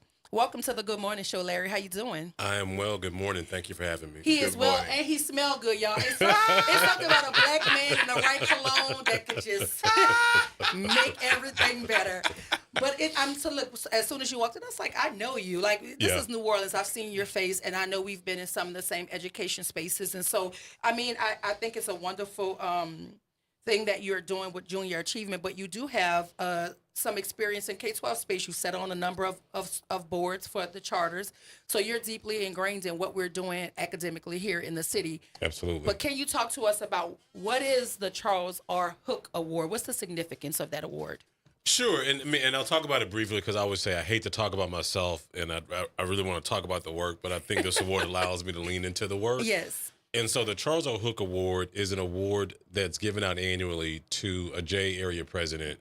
For just some context, JA, or Junior Achievement, is a worldwide organization, but we're also present in about 100 communities here across the USA. Mm-hmm. And so in each of those markets, there's a JA president, and each year a group of folks get together and decide on finalists based on accomplishments and, more importantly, the impact of the work in their specific areas. And then each year, one of those JA presidents is awarded the Charles R. Hook Award. And here's what I can tell you about that. I've been in this work for 20 years, and I've shared this with our team and with our staff. When I first started at JA 20 years ago, there were two things I knew would be true. One, I wanted to be the president of JA. And for those who are not aware, I'm not originally from New Orleans. I'm actually from Houston, and I've been here, over 10 years. And so I didn't know it would be in New Orleans, but I knew I wanted to be the president of Junior Achievement. And when I learned what the Hook Award was, I knew I wanted to win that award. And so what I've said to our team is this is a testament to the work that we've done collectively, both as a staff, as a board, and just as a collective community in this vein of entrepreneurship, work readiness, and financial literacy. But also I thank them for making one of my dreams come true, which was to receive this award. Well, so congratulations. Thank you so much. I think it's full circle. So talk to us about, for the benefit of our listeners who are not familiar with the work of Junior Achievement. Give us a little bit of background on Junior Achievement and talk to us about the mission and the impact of that organization. Absolutely. And this is an exciting time to actually be sharing this story. For those who are not aware, we've been here for a long time. Here in New Orleans, we're celebrating our 70th anniversary. Beyond just celebrating our 70th anniversary, we also have another incredible milestone. This year, we're going to reach our 1 millionth student. Oh, wow. Yeah, Really? exactly. There we go. So just think about the fact that for 70 years, we've been here providing young people with entrepreneurial programming. So exposing them to what entrepreneurship means, but beyond exposing them to it, giving them the tools to take advantage of entrepreneurship. We've been teaching financial literacy for all that time and making sure that communities, as best we can, are financially capable to go out into the world. And then last, what we do is we focus on work readiness. And so we do all the things that we can to not just introduce young people to high wage, high growth careers, but connect them with those high growth, high wage careers. The footprint that we cover is 13 parishes here in Southeast Louisiana. So all of the North Shore, River parishes, General New Orleans. And then, believe it or not, we cover 29 counties across the state of Mississippi. 29? 29. I knew you went into Mississippi. I didn't realize it was 29. Well, ironically, about 5 years ago, we were only covering 4 counties, so just the ones right that's at what I'm the remembering. border. Okay. But then we were approached to say, there's an entire state of young people who could benefit from this work. Why don't you go and do this work? And so then we picked up the 29 counties. So are you along the coast, all of the Gulf Absolutely. Coast? And then how far up north for those who Right might be up to familiar with Jackson? Yeah. And Okay. so Shout out to Jackson. My baby was born in Jackson, Mississippi. I love it. And so what we did was we partnered with our friends in Memphis. And so Memphis has taken the northern half of the state. On up to the Delta. Yep, there you go. And within that geography, we reach about 40,000 students a year. And so you can imagine the need to engage lots of folks in this community to be able to impact those young people. I think there's so much transformative work being done. I think our issue has always been that we do all this phenomenal work in silos when we can make the connections and help amplify the work that folk are doing. We just had a young lady on the show, and she has an organization called Top Tutors for us. Young black girl, went to McGee, scored a 16 on the ACT, and she wasn't satisfied. She was trying to figure out, how could I be a straight A student, but I'm earning a 16 on the ACT? There's something about this test that's not actually coinciding with the curriculum or the content. So she developed her own way of studying to ensure that she could not only get a better score, she almost got the highest score you can get. She scored a 32. There you go. She scored a 32. Doubled. But you and I both know if you go 4 points beyond what you last scored, they're going to flag that. Yeah. So she said they were taking kind of long with my score. And I'm looking at her, I guess so. You doubled your score, right? And she said, no problem. I'll do it again, right? See, that's my kind of energy. And that's the energy I want all of our kids to have. I want them to be confidently assertive about academics and being proficient in the way that they talk about what they're doing. I think she's a wonderful exemplar of what our city has to offer in terms of the ingenuity of its children. Absolutely. Let me ask you this. How old is she? She 27. 27? 27. The reason why I ask is because traditionally we've done work K to 12, right? About 4 years ago, we saw the need to say, we can't just drop kids off at a cliff and push them off at 12th grade and say, all right, kid, you're ready to go, right? Instead, we said there's some additional supports we need to be providing to young people. And so 4 years ago, we launched programming to beyond K-12, so working with young adults up to age 25. And there's one program in particular that I'm really proud of. One of the spaces that we knew there was a gap was in connecting young people to entrepreneurship. And so we launched a year ago a program called J Startup. J Startup is a program that's designed to support young entrepreneurs between the ages of 18 and 25 to scale and grow their businesses. And we've been really intentional about this. We focus on what we call young entrepreneurs of necessity. So these are young entrepreneurs who use entrepreneurship as a means to live. So this isn't a kid that says, I'm going to create an app and in 5-10 years it's going to take off. This is the kid that says, nope, in order for me to eat today, in order for me to provide for my family today, I must make this business work. And so we're investing $25,000 in those businesses. In addition to the capital, we're providing them with mentor resources And I think this is important because lots of times when we think about mentorship, we're thinking about something that's regimented and structured. Instead, what we've said to these mentors and these young entrepreneurs is, whatever way they need support, you support them. Are you familiar with the new chancellor of Southern University at New Orleans, Senator Dr. Joseph Bowie? I'm not familiar, but I probably should be. We need to make certain that you're familiar with him. I think that what you're doing at JA and what I know he's going to do at Southern University at New Orleans, there should be a partnership there. There absolutely should be. And I will absolutely make the connection because what we do often here is we leave so much untapped potential absolutely out there, and we need to tap into all of our kids because they don't all learn the same. They don't all entrepreneurship the same, and there should be an avenue for all of our babies to find themselves and to springboard into college or career. And so I want you to know who Dr. Bowie is, and I want there to be a bridge between junior achievement by way of Mr. Larry Washington, the Charles R. Hook Award recipient, and Senator Dr. Joseph Bowie. If you don't mind, I'll make that connection. Let's do it. Absolutely. So can you talk to us about like a recent success by way of junior achievement, like a story from one of the youth that have gone through your organization and they're doing some phenomenal things? Because we also do not ring the bell enough and for the greatness that our children provide. All the bad stuff make the news, headline the news. Can you talk to us about a success story? Actually, I think this is the perfect segue because it's about the program I just mentioned. Again, with that program, we focus on young entrepreneurs between the ages of 18 and 25.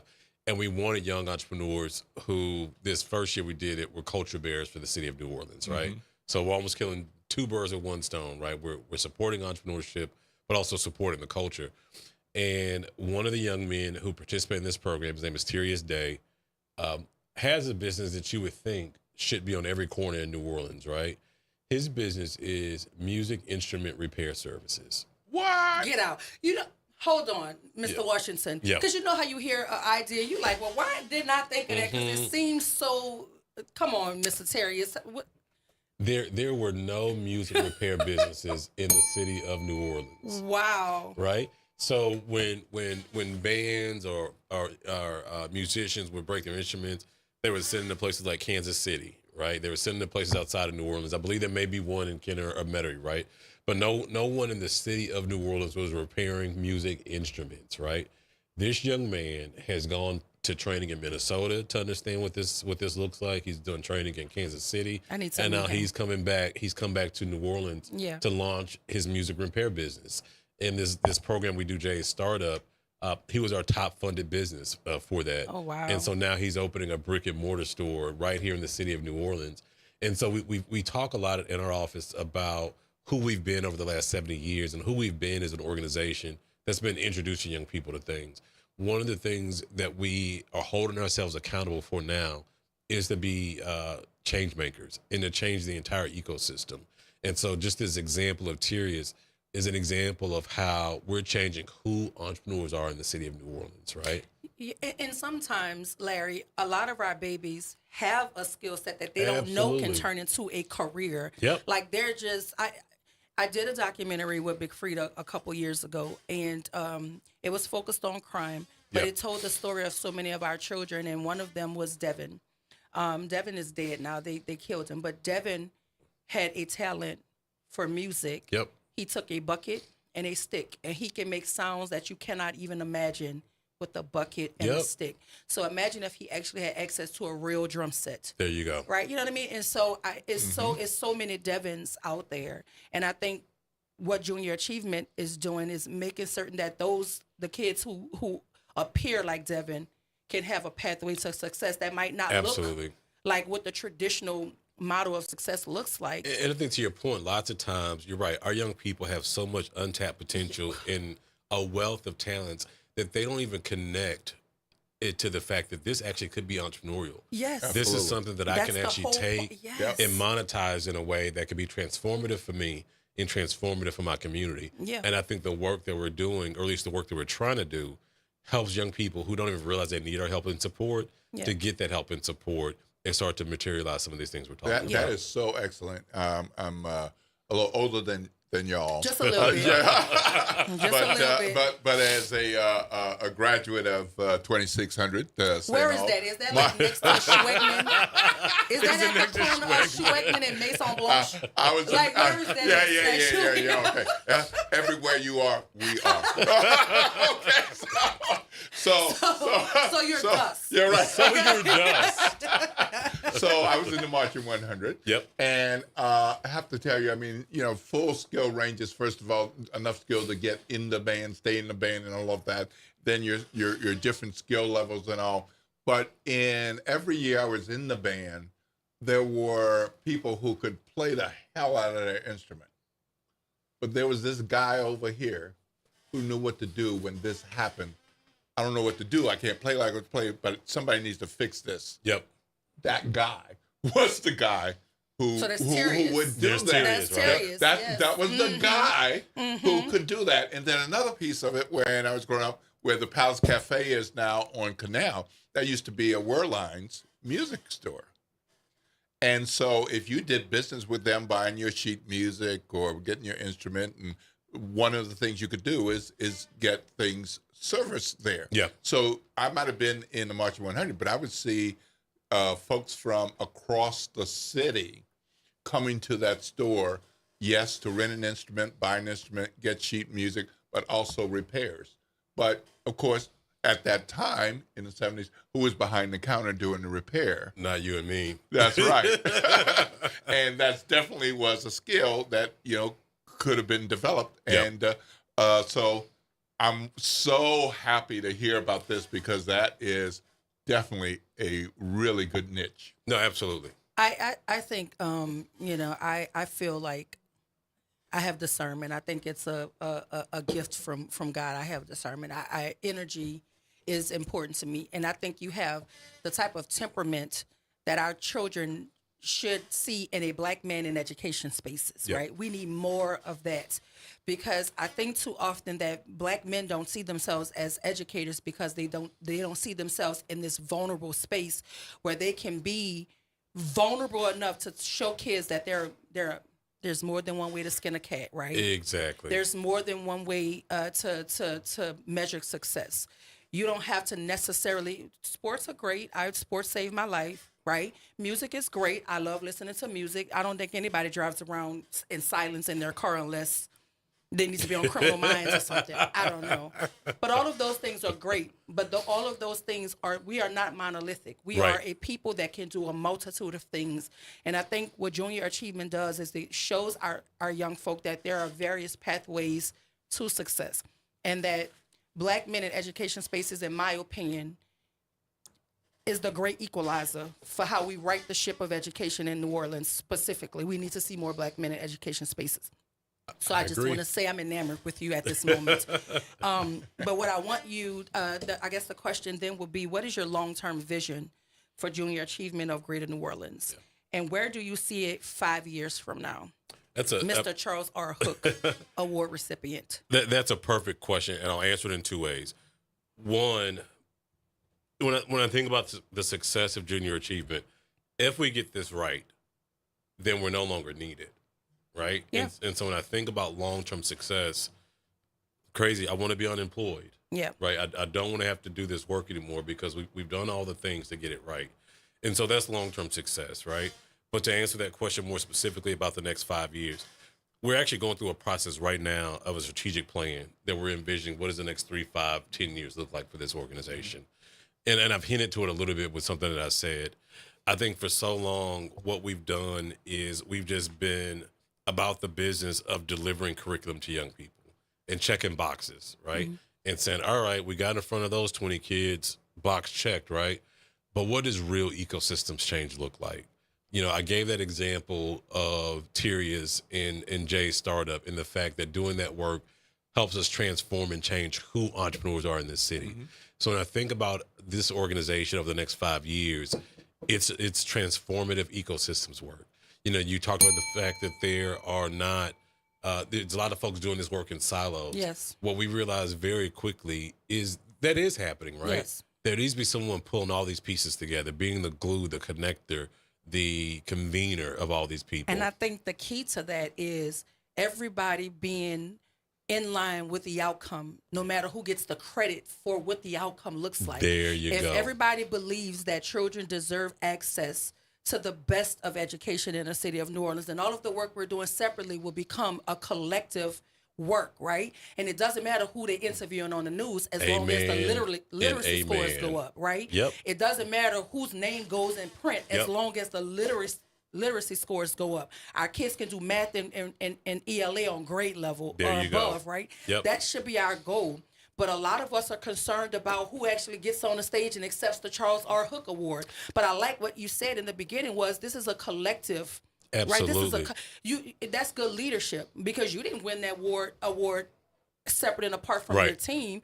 It's the people around you that make the work, make you look good in the work. There right? you go. I can't be the on-air talent without what he does behind the glass. Yep. That's why every day I say his name. Yep. I know folks get so tired of me saying, shout out to my super producer, because you don't know I be walking in here 2 minutes before game Yep. time. And if he ain't got it together, I'm not going to be able to look like I look, okay? There you go. So I think that is important. Yep. And that's why I like what you said. I guess that's probably what enamored me to you. I was like, oh, yeah, he my kind of people. Because, there's folk who think they're doing it by themselves, Yep. and they're not.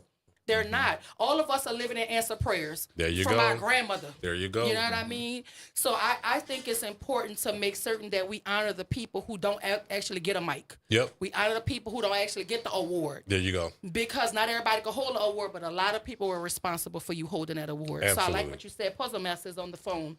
Good morning. Welcome to the Good Morning Show. You're on with Larry Washington of Junior Achievement. Good morning, Dr. Wise. Good morning. Mr. Sutton and Charles R. Cook Award and the brother from another mother. Good morning. And the WBOK family. And what I wanted to just comment on, I didn't want to just let you just roll over that speed bump because you said something, Dr. Wise, very important in conjunction to the work that he's doing. Because as a former Fauché graduate, yes, them toppings, the Fauché, not the two shade, but the Not Fauché. one shade, not two shade, not three shade, but four shade. We know about Junior Achievement, like you said, has been around for a long time. And what he's doing for this next step is very highly important because I was one of those, even though I had a 4-year scholarship, I dropped out of college because I wanted to be an entrepreneur, but I didn't have that support, that I needed. So it was a lot of hitting and missing. And now that I'm successful, 30 years later, everybody's, oh, man, you've been with this, that, and the other. But my point I wanted to make was that you can't roll over that speed bump is to let these kids understand you don't have to be BG. You don't have to be Marshall Falk. You don't have to be Michelangelo. There are all these other, you don't have to be Quentin Marcellus and Bradford Marcellus. There are other ancillary things that lead up to those people's success that you can be successful in support of them and do it in a business in support of others.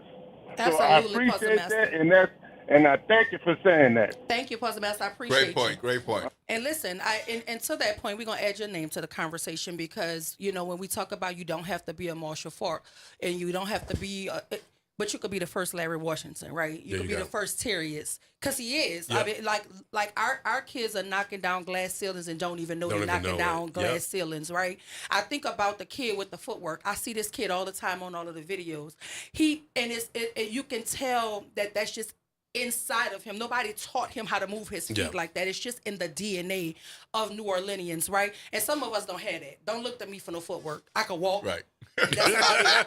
I can just walk, and that's just about it. And sometimes I can't even get that right. I know my ministry. I know my ministry, and it ain't that. Show me the steps. I'll do some of them. Because Larry, I think that's also important. People be trying to perpetrate in other people's gifts. Hey. You don't get to do that. You don't get to do what God anointed me to do. Do what he called you to do.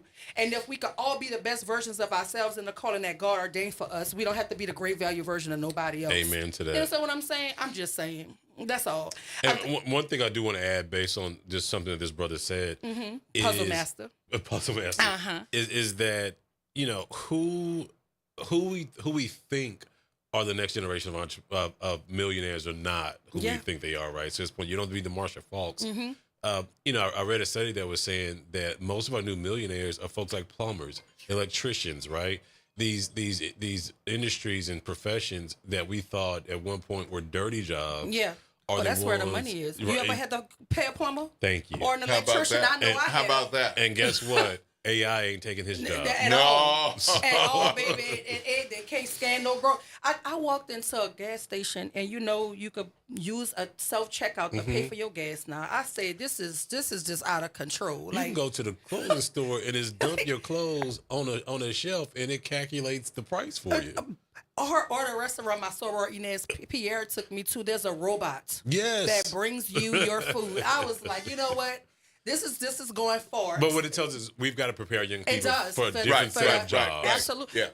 But our babies are already, it's in them already. Some of these kids are gifted to do things that we don't even know they're gifted to do because they don't have the access to show us that it can be done. Amen. Access is important. Like exposure is important. Like I don't know any other way to say that. A lot of these kids are magic in a bottle, and if you just take the top off and allow them to just be, you will see that they will blow your mind. But we have this way of thinking that if it doesn't fit into the four corners of this document that we are saying is what success looks like, then you deem the child the problem instead of the structure. That's the problem. The structure is the problem, not the kid. So for me, that's why I advocate for kids, because I know I'm gonna be kind to the children, because the children have to eventually take care of us. There you go. And they will pay you back tenfold, whether good, bad, or indifferent. That's all I'm saying. You are speaking my But language. Larry, well, God anointed this voice of mine. That's why I told you I ain't got no footwork going on, but this mic right here, Yes, indeed. This is me. See, this is what I can do. Yeah, right. Absolutely. Listen, and you know the conversation good when you go over time. Like we ain't even my producer wasn't trying to land a plane over there. He just let us go. But I would be remiss if I did not thank Sarah. Sarah has grown to Beyonce level, so we don't even call her last name no more. We just say Sarah. We want to say thank you to Sarah from Delta Utilities for making the connection between you and I and asking me to consider having you on, and it's been quite the treat. I want to thank you for your service to Junior Achievement. Thank you for what you do in the education space. And if you had not gotten an award, we probably would give you an award, the WBOK award or something, because I really do appreciate what you're doing, and I really appreciate that you give our children alternatives to what success can look like, what entrepreneurship can do for you. And so I appreciate you in that space, and I absolutely will connect you with Dr. Bowie, who is the new chancellor of Southern University at New Orleans, because I think what you're doing at Junior Achievement and what I know he's going to do at Southern University requires a partnership. It requires one. I welcome all those things. Listen, I'm glad you welcome me, because I just extended it to you on air. So there's that. And therefore, it will be. Well, I want to thank Larry Washington, the Charles R. Hook Award recipients. You see how I keep putting some respect on his name? And the president of Junior Achievement of Greater New Orleans. Yes, sir. Can I make one point? Sure. All right. So I have friends who I've moved around the country. I'm from New Orleans, but I moved around the country for my career, returned to the state in 2012.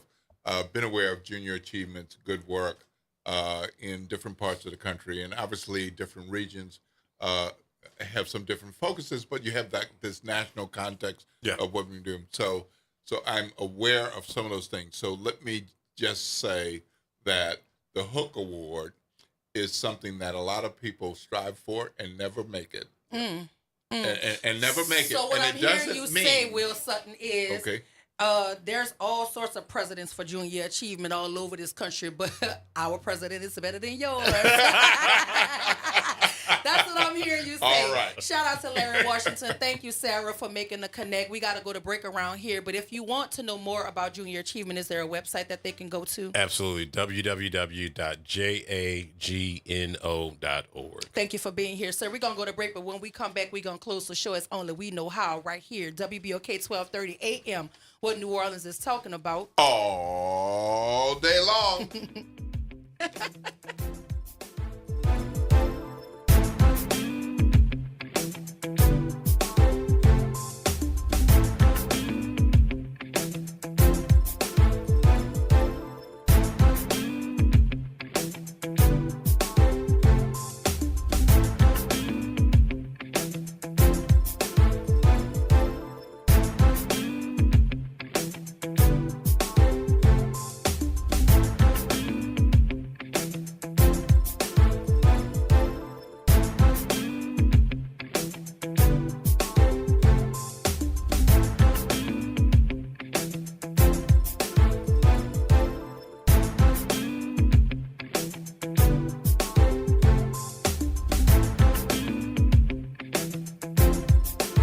This is your news update for WBOK from WDSU.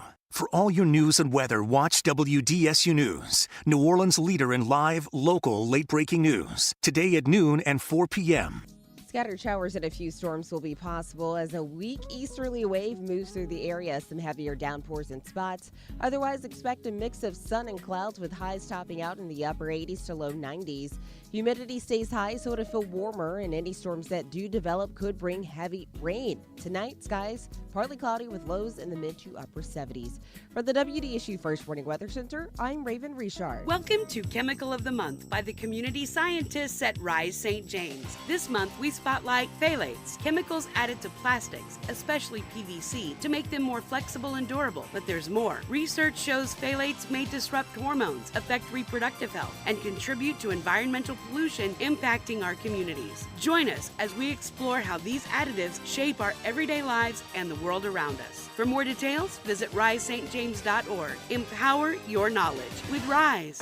Got unpaid parking or camera tickets in New Orleans? Here's some good news. Through August 31st, you can take care of them without paying late fees. That's money back in your pocket. Just go to NOLA.gov/no late fees to see what you owe. You can pay all at once or sign up for a payment plan and break it into monthly payments at no extra cost. That's NOLA.gov/no late fees. NOLA.gov/no late fees. Don't miss out. This offer ends August 31st. Visit DePaul's new Algiers Health Center at 2801 General de Gaulle Drive to receive primary and preventive care for both adults and children. Services also include behavioral health, imaging, and on-site pharmacy, vision, Medicaid enrollment assistance, and more. For appointments, visit DePaulCommunityHealthCenters.org or call 504-207-3060. Hey everybody, it's Kimber White Dupree. And it's Graylin Bryan Banks from the front porch. We're coming up next. Good morning, Wake Up. The Good Morning Show. Good morning. On WBOK.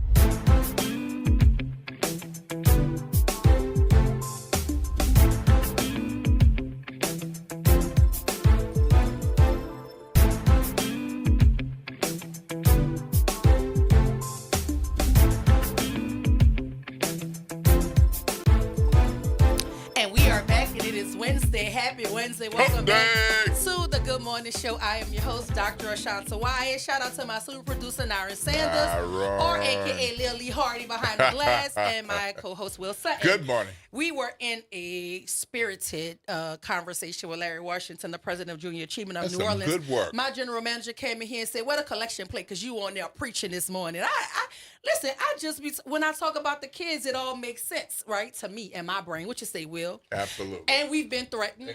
We've been threatened. I was threatened. My producer said I only got a minute. The clock said I got 3, but he said I got a minute, so that's all I got.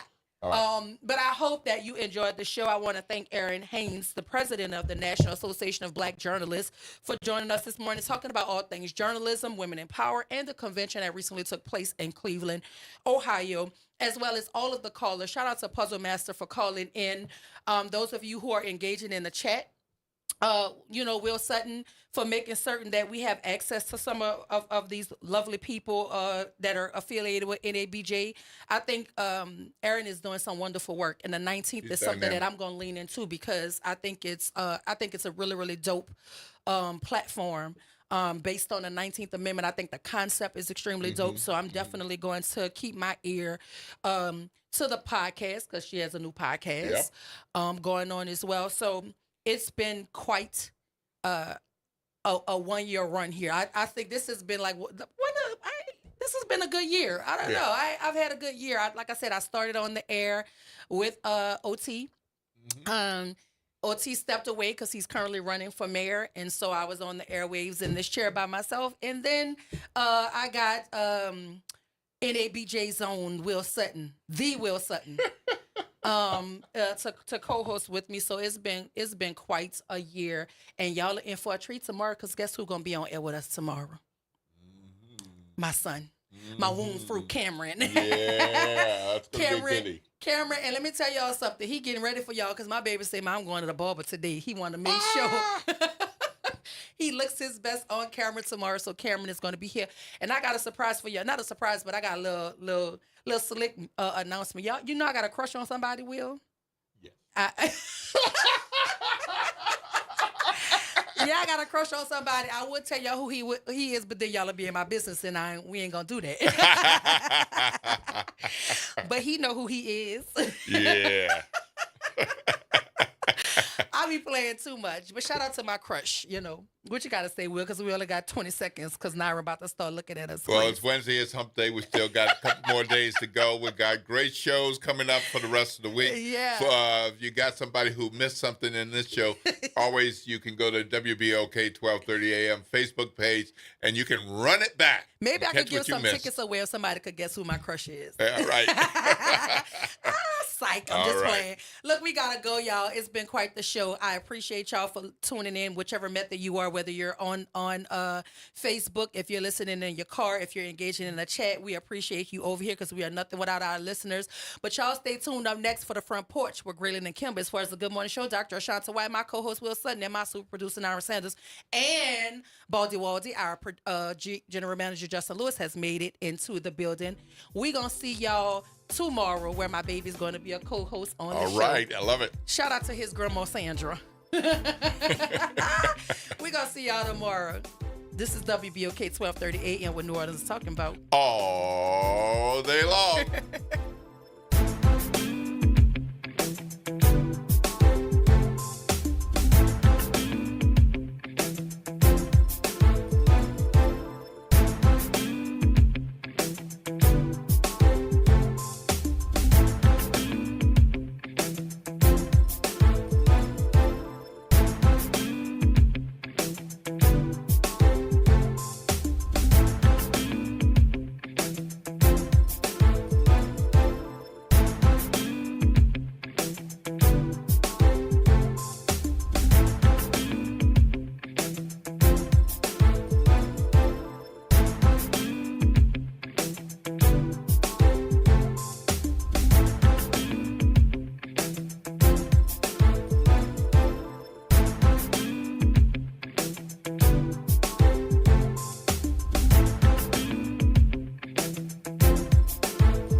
Have you heard the secret of what New Orleans is talking about?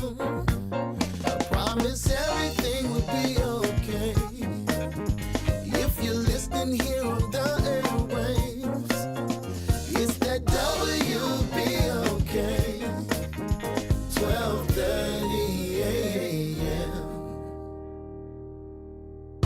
From the campus of Xavier University, WBOK Go and Equity Media Station. This news report is brought to you by New Schools for New Orleans. I'm Esther Dillard with BIN News Now. A federal judge is ordering ICE and President Trump's Department of Homeland Security to improve conditions for people being detained at a Lower Manhattan migrant holding center.